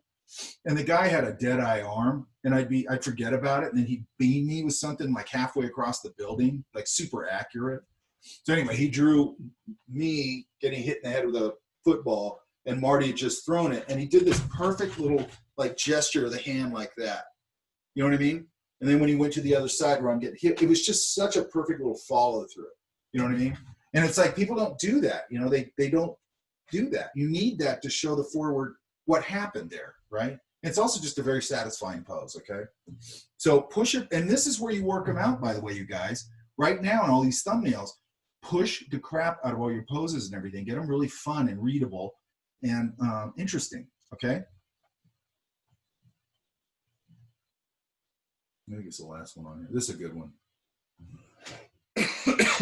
Look at the buildings back there, Camille. It's a wash of tan and then just some squares of like a grayish. That's it. You see that? That's what you're going to do for those 4 buildings, right? And it's going to read like hell, okay? So do you guys understand how I start to flesh out the drawing, right? Because what I'm going to want to see next week is I want to see them more fleshed out. The ones I'm going to put 2 folders up, okay? One for people who just, you know, got to knock out a few more, and then one for, you know, for next week, right? So those aren't going to, I'll put it up on assignments. I'm always going to put up everything on assignments because my classes overlap in my brain. Because like my fundamentals class is doing an inking thing, but it's still got watercolor to it. So then it gets mixed up in my brain and blah, blah, blah, right? Again, they're having to focus much more on story. I'm only worried about imagery in here, okay? I'm only worried about mechanics, okay? It's always nice to get a little bit of story in there, but. I have a question. Yeah. So for the ones that you said you wanted the more scenes for, did you ever say when you wanted them by, or just doesn't matter? I would say try and get them to me by tomorrow or Sunday. Okay, gotcha. And then I'll probably just make some notes on them, whatever, and I'll try and get back to you right away as quick as I can. Or maybe I'll just pull them up and do a quick video and just put that out for all you guys, and it'll be all of them. I don't know. I don't know how I do it, but I'll do it. And then I'll probably have a meeting this coming week. So anybody's having trouble, I really feel like a class like this, as much context I can have with you guys outside of class, I think is actually good. Does that make sense? Because this, if you guys haven't done this before, I think it's complicated. It's not easy to learn this stuff, okay? I'm trying to break it down piece by piece, okay? That's why we're going very methodically, right? Here's the good idea for the image. Here's refinement of your thumbnails. Go a little bigger, start to refine more.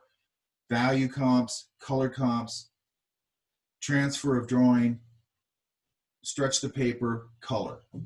It sounds like a lot of stuff, but once you get the drawing, it goes pretty quick, okay? And you need to know that process. Otherwise, you're going to have, like when we get done with this, because you stretch your paper, when you cut that thing out of that, you've got this very flat, it's like a piece of illustration board. It doesn't buckle, it doesn't do any of that stuff. It's really cool, right? If you don't do that, you get all this buckly crap, and it doesn't look good, right? Like when I was doing that bear one, I didn't tape it down or anything. It's on Bristol board. You know, it warped, you know, because I knew it was going to warp, but it was just like, you don't really want that to happen. You know what I mean? It just doesn't look very good. And I love working on a board that's all, I'm using this one, by the way, hang on.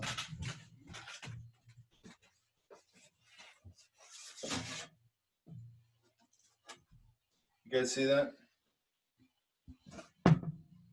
Now, this is kind of horse shitty. I'm pretty sure all this is a piece of gator board. So you might want to try a piece of gator board. They're pitching this like, okay, so it's really light, okay, which I like.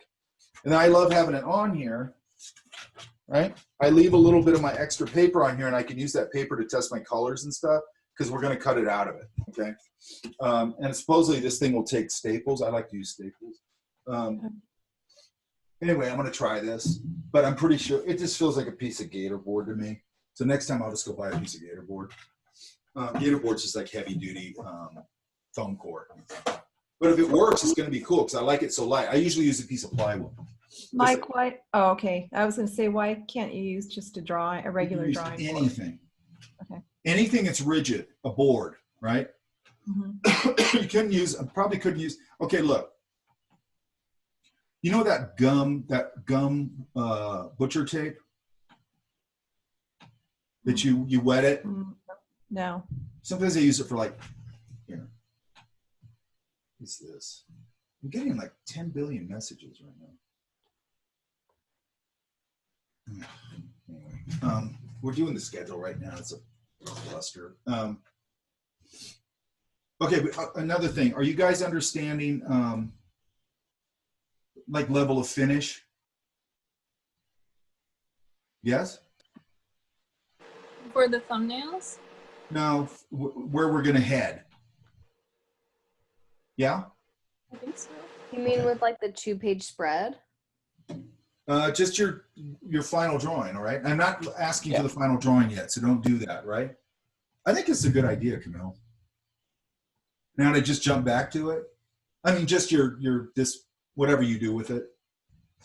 What I was gonna say is like I had this student in this class actually. I think it was this class.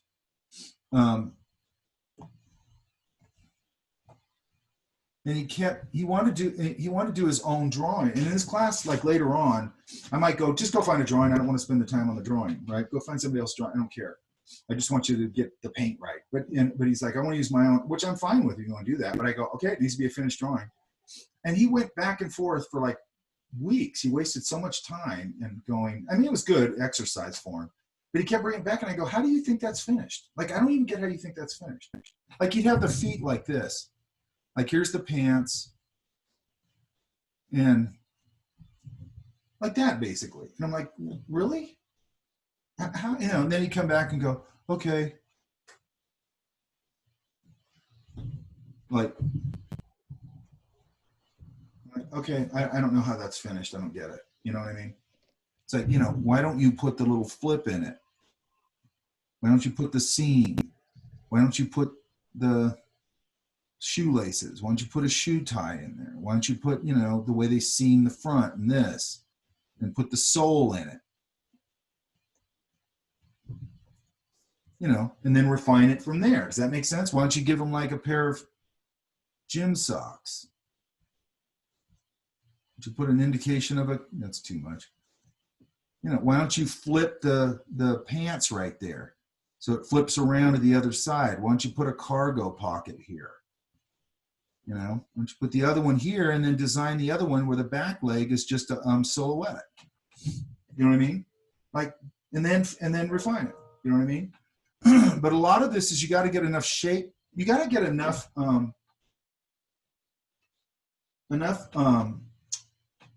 shape going on that it's interesting. Now you can also go the other way and go completely simple. That's not going to work for this project. You could do that. Hang on. Okay. This guy here, I mean, this isn't watercolor, but I love this book, by the way. Anybody who's been in my class already knows what I want to do, but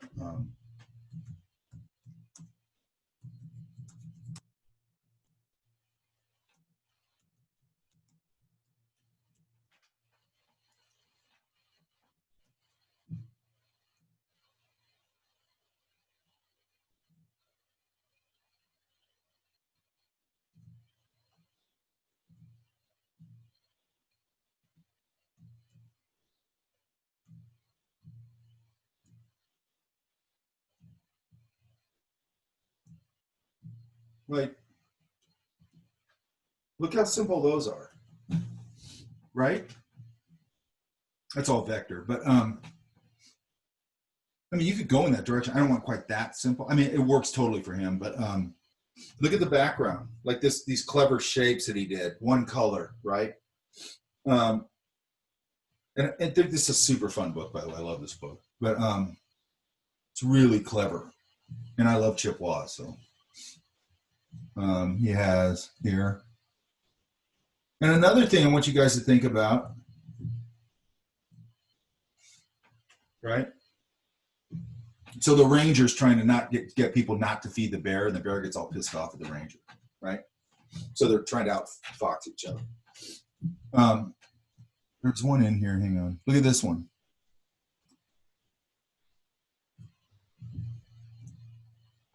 This one, right? And the reason I'm showing this is simplicity. Okay. What's his name, Mike? What's that? What's his name? Chip Wass, W-A-S-S. I'll link him too. He reminds me a little bit of Charlie Harper. Some Yeah, of those shapes. for sure. Jim Flora a little bit too. I don't know who that is. Jim Floor. Oh, I just wrote Charlie Wass.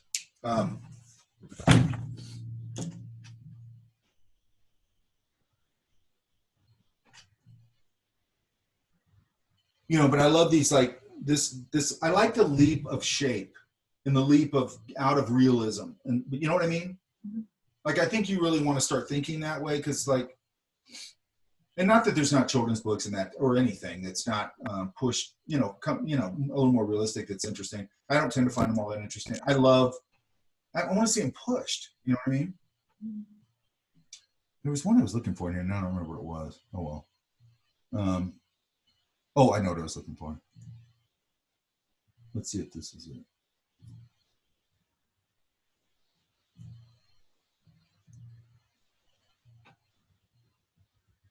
Well, I'm trying to find this one there's a table in it. And the reason I want to show it to you, it's this one. Okay, so see how this table is totally out of perspective? Fair game. Because he meant to do that. Do you know what I mean? It's different if you, like, I don't know if I told you guys this. We went to, some of my students from another class went to that Golden Book. If you guys didn't see that, you missed out. They had a Golden Book illustration show at the Fullerton Museum. And they had one night a week where you could go in.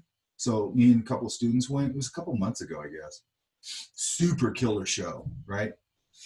And there was a Mary Blair in there. And every time I see an original Mary Blair, I lose my mind.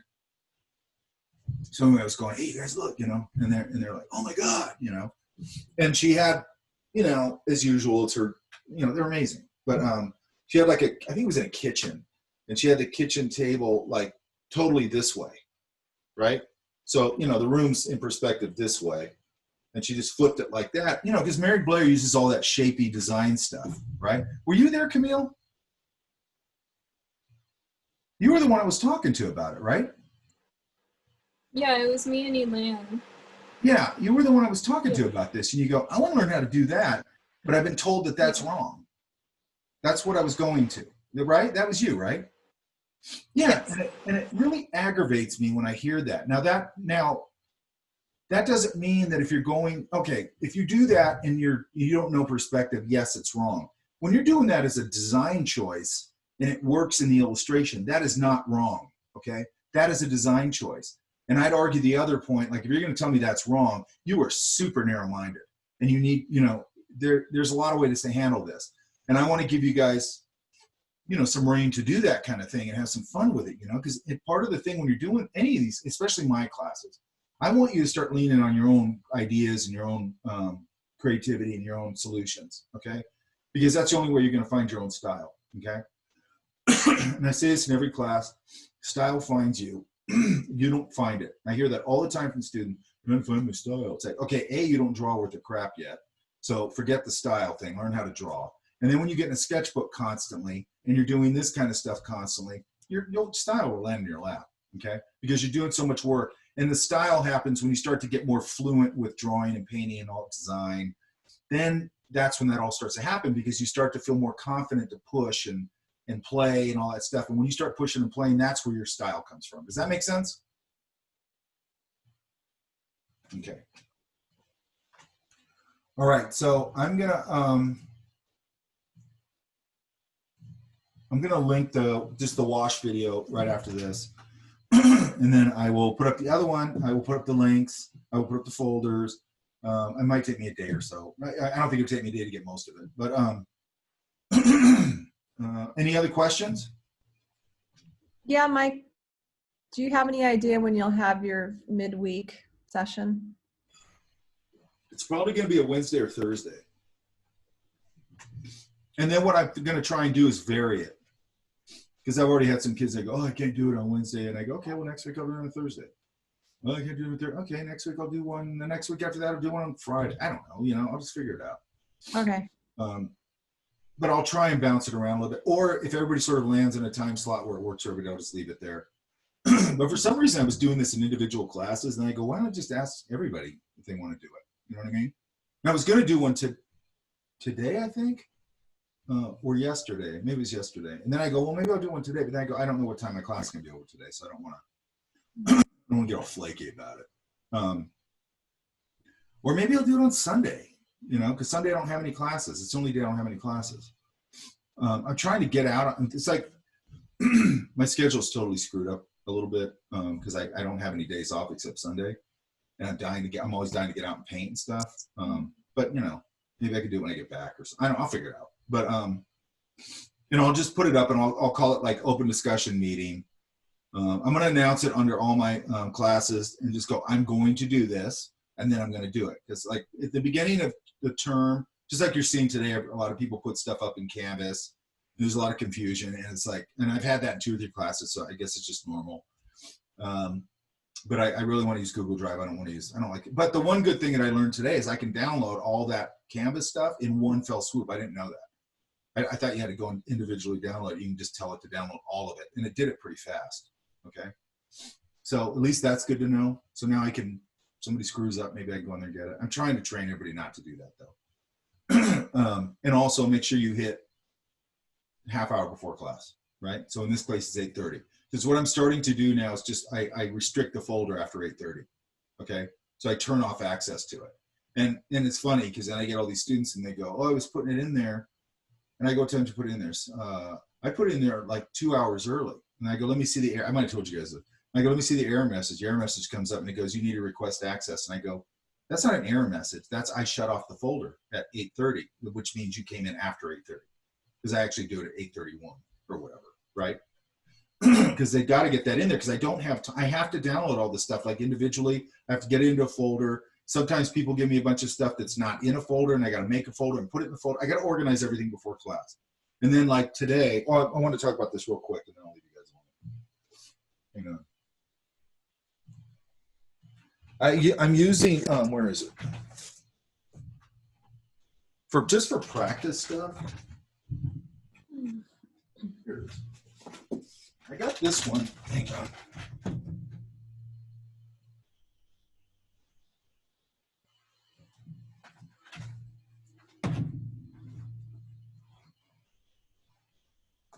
I got this one at Art Supply Warehouse. It's super thick, right? You might want to get like a cheap, because this is pretty cheap as I remember. And I think I've used it a little bit. I've been using it on this. This is that corrugated plastic stuff.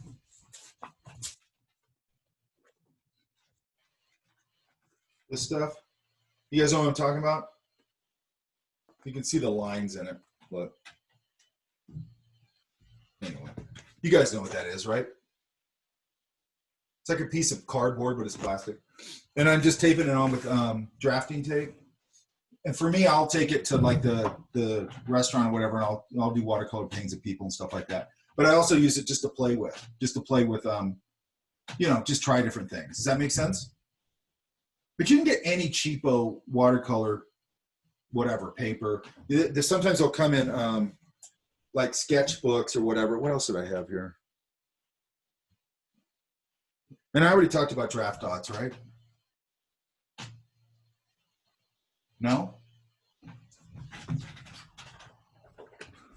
These are draft dots. You don't have to get those, but what I like about them, they're basically just like drafting tape. But hang on. When I'm doing these overlays like we're talking about, they're just little dots. See that? So like if I have this as my drawing, I get this. Hang on. I'm going to turn down my light a little bit.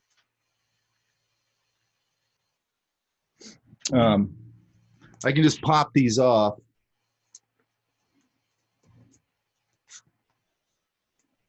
And tape this down.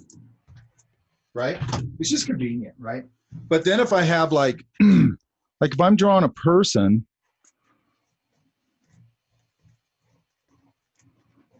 and let's say I go, you guys see that? Yes. Yeah. Like I might go, okay, I don't like that. Hang on. I don't like that pose or whatever, but I kind of like other things about it. I might just tear off a little sheet like that and just go, okay, I'm going to just do a quick trace of this guy.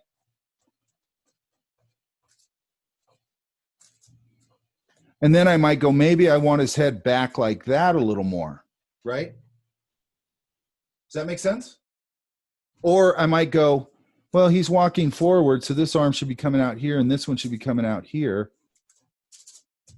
But then I might go, I don't like this arm, then I just tear off another little piece. And I might go, what happens if I just throw that arm way back here? And I might go, it looks too much like he's running. And I just try stuff that way, okay?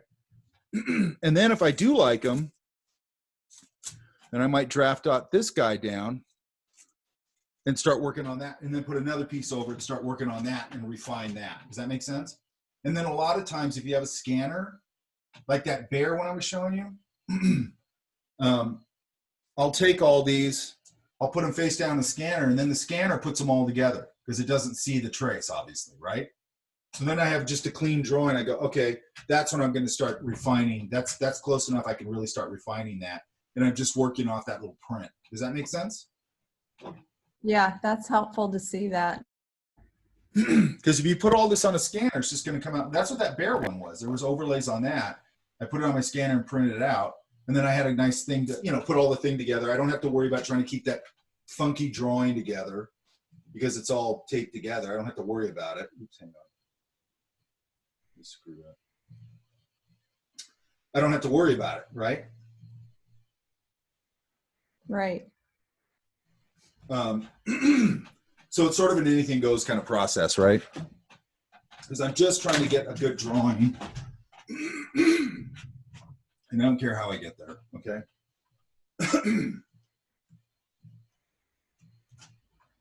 All right. Other questions? So the homework for this week is to just finalize our thumbnail, correct? Say it again. So the homework for this week is just the.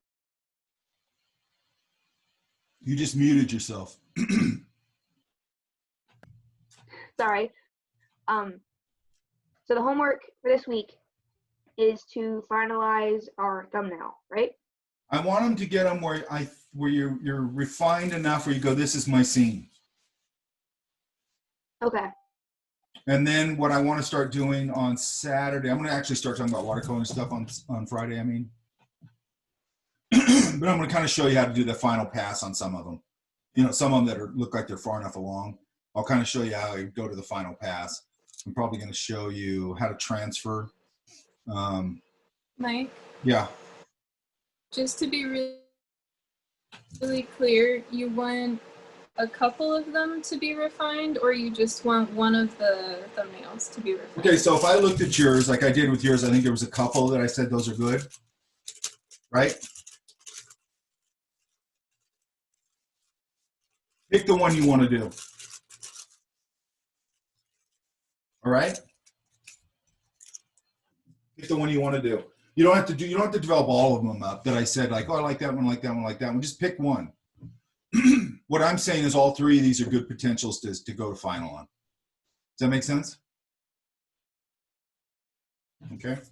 Because I want to, at some point, obviously, I want to get to the painting, but you have to go through this process. If you don't go through this process, you just don't really know what you're doing. And I really feel like your work's going to suffer pretty bad because I was just talking about this in another class when I had Petrushka over at Art Center, and everybody wanted to take that class because it was gouache and all that stuff. And he put up, I just told my classes the other day, he put a big roll of, you know, that big wide white paper. He covered the whole classroom with it around the perimeter. And we're all like fourth term. You know, it's like a fourth term class, right? And he goes, okay, everybody go up and draw a cube in perspective. And everybody's like super insulted. Cube in perspective. And he goes, we're not doing shit until you go up and do that. And then so we all had to do it. And then got humiliated because actually a lot of them, he went over and he goes, you think that's in perspective, really? You know what I mean? But his point was, he's like, you guys got to know the fundamentals here. And then he's like, you all want to jump into all this fancy gouache stuff, but you guys don't have the fundamentals now. You know what I mean? And then I never did, I don't think back then I did color comps or value study. You know what I mean? I was just like winging it. And then he wouldn't let me do that. He forced me to do color comps. He forced me to do value studies. And what I realized, because I didn't want to do them because I want to get to the painting because I figured that's faster. What I found out is that actually illustration goes way faster if you do value studies and color comps and really work on the design. Then you're going to be much more successful when you go to the final illustration. Does that make sense? You've got to do that prep work, okay? You don't want to go in and refine, because what we want these to be are finished illustrations, okay? You don't want to go in and try and do a finished illustration where you're just winging it. It's not for this kind of thing. It relies too much on design and ideas and you know, like Camille, you're doing that one. There's two characters on a bike. That's a fairly complex movement. You know what I mean? Like you're going to find out, you got to get those pedals in relation to their feet. And then all of a sudden you go, well, the girl's feet or legs are this long and the monster's feet are this long. What are you going to do? You're going to cheat, just make this one down here? You can't. It's a bike. You know what I mean? They're both on the same plane. So what does that do? That means maybe I could put the monster in a funny position because he's trying to ride on this bike that's too small for him or something. Or maybe the girl's strapped a couple of books to her shoes so she can reach the pedals or whatever. You know what I mean? It gives me more stuff to play with from a design perspective. So when I'm solving the problem, I was just talking about this in class. One of the things I don't like about those Marvel movies is the writing is hacky because they can write themselves out of any situation. Does that make sense? So they kill everybody in one of those movies. I don't know which one. And then the next year, when they come out another, and they go, oh, the time portal opened up and the fabric of time opened and now everybody's back. And it's like, that's not writing. You know what I mean? You can solve any problem you want in that universe. It's not interesting, okay? But when you're designing and when you're solving a design problem like that, think that way. Go, you know, okay, her legs are shorter than his, they're on a bike. How does that work? You know, there's two solutions there. Maybe there's another one. I don't know. But, you know, have some fun when you're designing all that stuff. Because then when I go, oh, she can strap something to her feet, that's actually fun to me. Like I go, oh, what is it? What could it be? You know? Or maybe she's wearing some big, I don't know if that would work. Some big, you know, those big platform shoes from like the 70s. Maybe she's wearing her mom's platform shoes so she can reach the pedals, you know?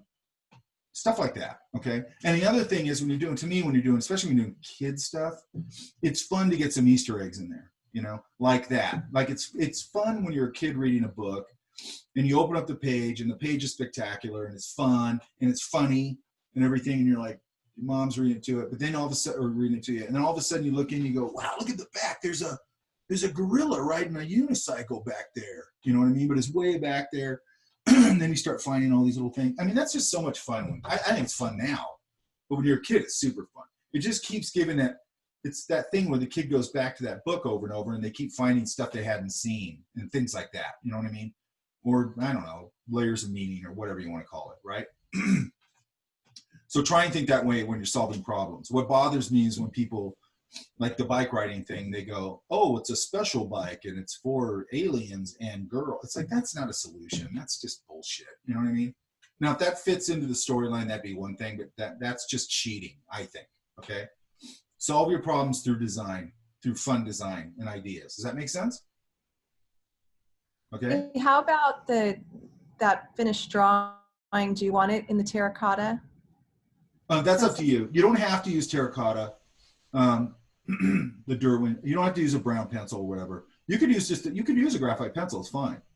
I mean, all that's fine. That's up to you. We're not. Go ahead. We're not doing the finished drawing No. this week, correct? No. That's way too big a leap. I got to see your like more refined thumbnail. And by the way, if you've got one that like looks pretty good, you know, you can blow it up to like that big if you want and start working on that. You know, blow it up on your. And by the way, if you don't have a scanner, just take a cell phone picture, pull into Photoshop, kind of clean it up a little bit, crop it, and print it out. You know, if you want to work a little bigger. Or put on a scan, or you can put on a copy machine and just blow it up a little bit. That's usually what I do. If there's a copy machine around, I just blow it up on a copy machine. And then I've got something to work with. And then I like working on things that aren't the original drawing anyway, because if I wreck the drawing or I lose it or something, who cares? I got another one, right? Okay. Any other questions? Yes, Mike. Yeah. Could you show me what the color con looks like? Sorry, I'm new to this. A color comp? Yeah, sorry. Well, I'm going to do one for you. So let me see if I can find one real quick. Thank you.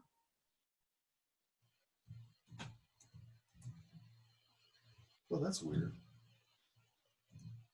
Well, you can. I didn't know you could hide whatever you call it. What's this called? Zoom. Okay. Okay, hang on. Oh wait, I know who probably has some cool ones. Hang on.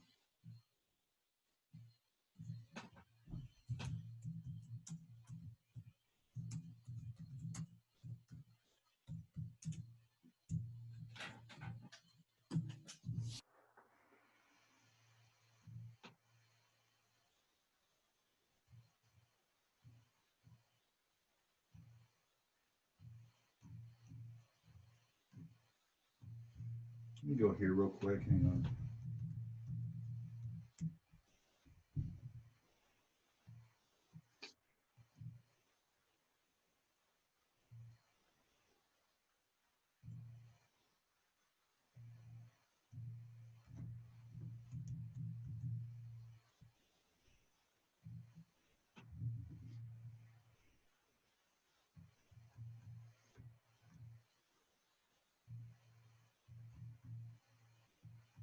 I'm looking. I'm finding.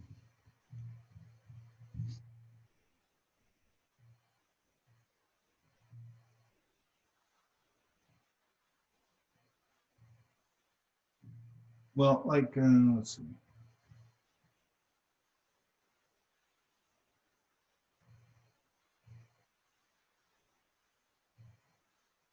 Here we go. Those are color comps.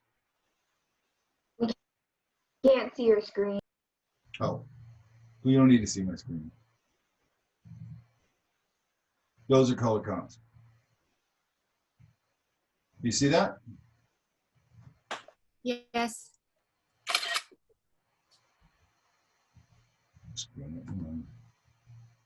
Thank you. Okay, you can see they're very rough, and all they're for is just to figure out the color scheme, okay? She probably has, hang on. She probably has the finish on here.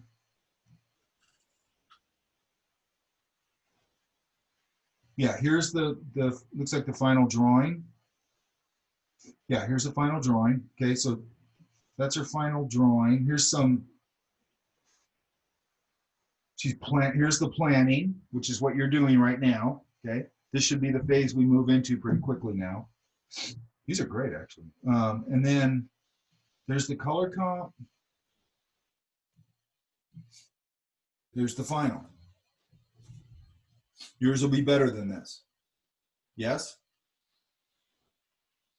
Everybody's will be better than this, correct? My last class kicked ass in here, so you guys got to kick their ass. Okay, does that make sense? Yes. Yeah. I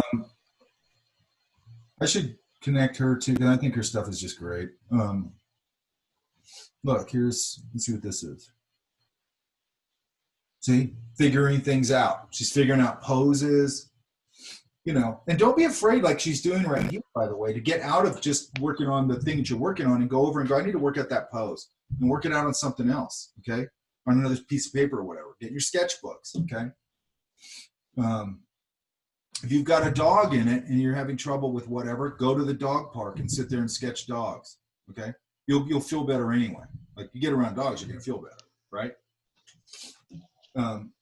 Susie knows it. She's got a new dog.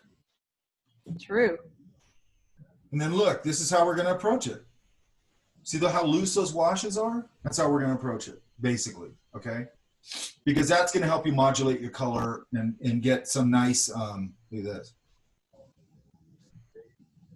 Isn't that great? Look at this right here, how they're just washes, look. They're just really nice little loose washes, okay? That's how you build it, man. Man, look. And here's the, that's the pose that turned out for this, right? All being worked out. This girl is a master at this stuff. And look there's a lot of prep before she gets to that final. And the reason those finals look so good is she did all her prep, okay? She worked out everything, okay? And what I love about her work is every bit of it looks like she's having a blast. You know what I mean? There's a joy in this. And there's a joy in her process. Like she is really good at this, and it feels good to be good at something. You know what I mean? And she can really explore because she has, like we were talking about this with Camille. I was saying about your drawings or whatever, that you're getting facility where you can. It looks to me like you're starting to be able to think and spill it out of your brain onto a paper. Does that make sense? And then the way you're working, which is the way I like to work. I love that looseness because then just like we were doing a little while ago, I can go in there and start pulling things out of that smoke. You know what I mean? I don't want it overdone for me. I want to pull it out of the smoke. You know what I mean? And then sometimes, like I said, when I'm doing the trace part, where I'm overlaying my trace, I might put 2 sheets so it obscures it a little more, pushes it back a little more, and then I'm just going in and things are being suggested to me and I'm just sort of pulling them out, you know? Then I'm just refining. Then I flip it over and I go, oh, it's like unbalanced. That tire's not right. I got to move that tire and flip it back over this way. And I'm just constantly, it's so much about design. You guys are going to find out it's so much about design. Okay. And you want to have all this worked out before we go to paint. Because then I bet you the last time I did this class, okay, so I didn't start teaching this class until like the last time I taught it. That's the first time I taught it. And I really wanted to do a class like this. And then I found out how they taught this. And I found out I could use this class instead of having to write a new one, which is great. And I thought, I told my girlfriend, I go, this is either going to be an absolute disaster or it's going to be great. And it was great. Okay. So now you have to beat them. Okay. So I'll put her up too. Yeah. Yeah. Yes, thank you. Okay, you guys. Any other questions? Everybody's good? Okay, I'll clarify in the assignments. I'll try and get all these graded. These exercise things, as long as you did them and everything, and they're they're reasonable, I just throw 10 points at it. Okay, these I'm not really gauging as much on, like I would in illustration or whatever. Okay, it's different. Again, it's mechanics. Okay, although I do want to go over later on, or as we're going, sort of how you. Make clear thumbnails. They're really important because that's your first communication usually with anybody, no matter what you're doing, okay? That's usually your first communication is just little thumbnails, okay? Whether you're making product, the theme park, toys, doesn't matter. Children's book, illustration, doesn't matter. It all starts there, okay? So those got to be nice and clear and clean and simple, right? Really simple. Okay. Question. Yeah, you got a question? I have a question. Yeah. Sorry. So the ones who we needed to redo ours and then send them to you, are you gonna wait to grade those then, or are you just gonna grade them now, or when you get a chance? I'll probably, if they're done, I'll probably just throw 10 points at them. But I still want to see them. Or I might leave them. I might leave them. I might also leave them just so I can. I don't know. I'll figure it out. If I don't grade them right now, just because I'm trying to remember in my head which ones. I might use it. Leave them open so I know who I'm waiting for stuff from. Got. So Mike. Yeah. Weekly assignments. Will that drive folder always be in the Zoom invite for that upcoming class? Yep. Is that where we could find it always? It's always going to be in our announcements. And I always put it now. I just put the word folder, bold it, and put it in red. And just make sure the only problem you should ever have with that is if you're not signed in, it won't let you do it. But other than that, you should just be able to pop it open and drag whatever into it. And the other thing is that I put my stuff in a folder if I were you, because sometimes I get stuff that's free floating. Then I have to make a folder and put it all into a folder and all that. I mean, it's not that big a deal, but it's a pain in the ass. A folder, you're saying a folder with our name? Yeah. And don't and again on the Zoom thing, I screenshot this thing. So make sure that you don't have, like, I have somebody in my other class that's like got some Marvel name, and I'm like, I don't know who you are. You know what I mean? It's like that's the only way I can take roll. You know. And I just so you know, I come in right when I come. If you ever notice, I come in right on the dot. I screenshot the room right on the dot. That's my, and then I highlight those in red. And that's all the people I know are on time. And then I screenshot it somewhere during the class later, and that's all the people that are. Does that make sense? There's been too much candy assery around the Zoom stuff. Like, give everybody a break. And it's like, I don't know. I don't understand that. Okay. I don't get it. You're 5 feet from your classroom, and I'm supposed to give you a break for being late. I don't get that. It doesn't make sense to me. And all this stuff is deadline driven and everything. You just got to get it done. Okay. Anything else? Okay, good. So next week we'll just get them into the Google Drive. I thought when I came in, I thought that nobody had done it. I'm like, I can't believe this. Like, nobody did this except for 5 people. And I was super pissed. And I was talking to my girlfriend about it. She goes, you need to calm down. You don't want to go into the room like that. And I go, this pisses me off. And then when you guys said, oh, it's over here, it's like, okay. Yeah, it's a good thing you listened to her. Yeah, I know, because I was about to come in here and go, again, I just blame it on Camille. Okay, so anyway, this is the part where you refine and get a really nice drawing. And the other thing is, again, this stuff affects everything you do. Okay, so when you go in and you really get pounded about, like, this has to be a finished drawing, and this is what that means, it's going to help you with everything else. Because actually, a lot of people don't know how to go to finished drawings. Okay. And their drawings fall apart. You're going to see a lot of times your drawing, because it still happens to me all the time. I go to clean up a drawing, it falls apart. It's just because it's just not a well-designed drawing. That's why. Okay, it's not balanced. That's usually what it is. Okay, and balance can be your proportions are off. Balance can be the center of gravity's off. Balance can be the arms are too short or too long. Who knows? Whatever it is, right? Or it just looks weird or whatever. But we're trying to get balance. Okay, draftsmanship now is in service to design. Okay, does that make sense? All that stuff you guys do in other classes like life drawing and whatever, basic drawing, now this is where you got to start putting that all together and put draftsmanship in service to design, okay? Your draftsmanship is super important and you got to always be working on it, but it's got to start being in service to design. It can't, nobody's going to. I bought original Harry Carmine life drawings and other drawings. I bought him for like $20. He's a legend. You know why? Nobody gives a shit about life drawing. They just don't, even if it's Harry Carmine, which is mind-blowing to me. But anyway, okay, you guys, if there's no more questions, I'll let you go. Yeah?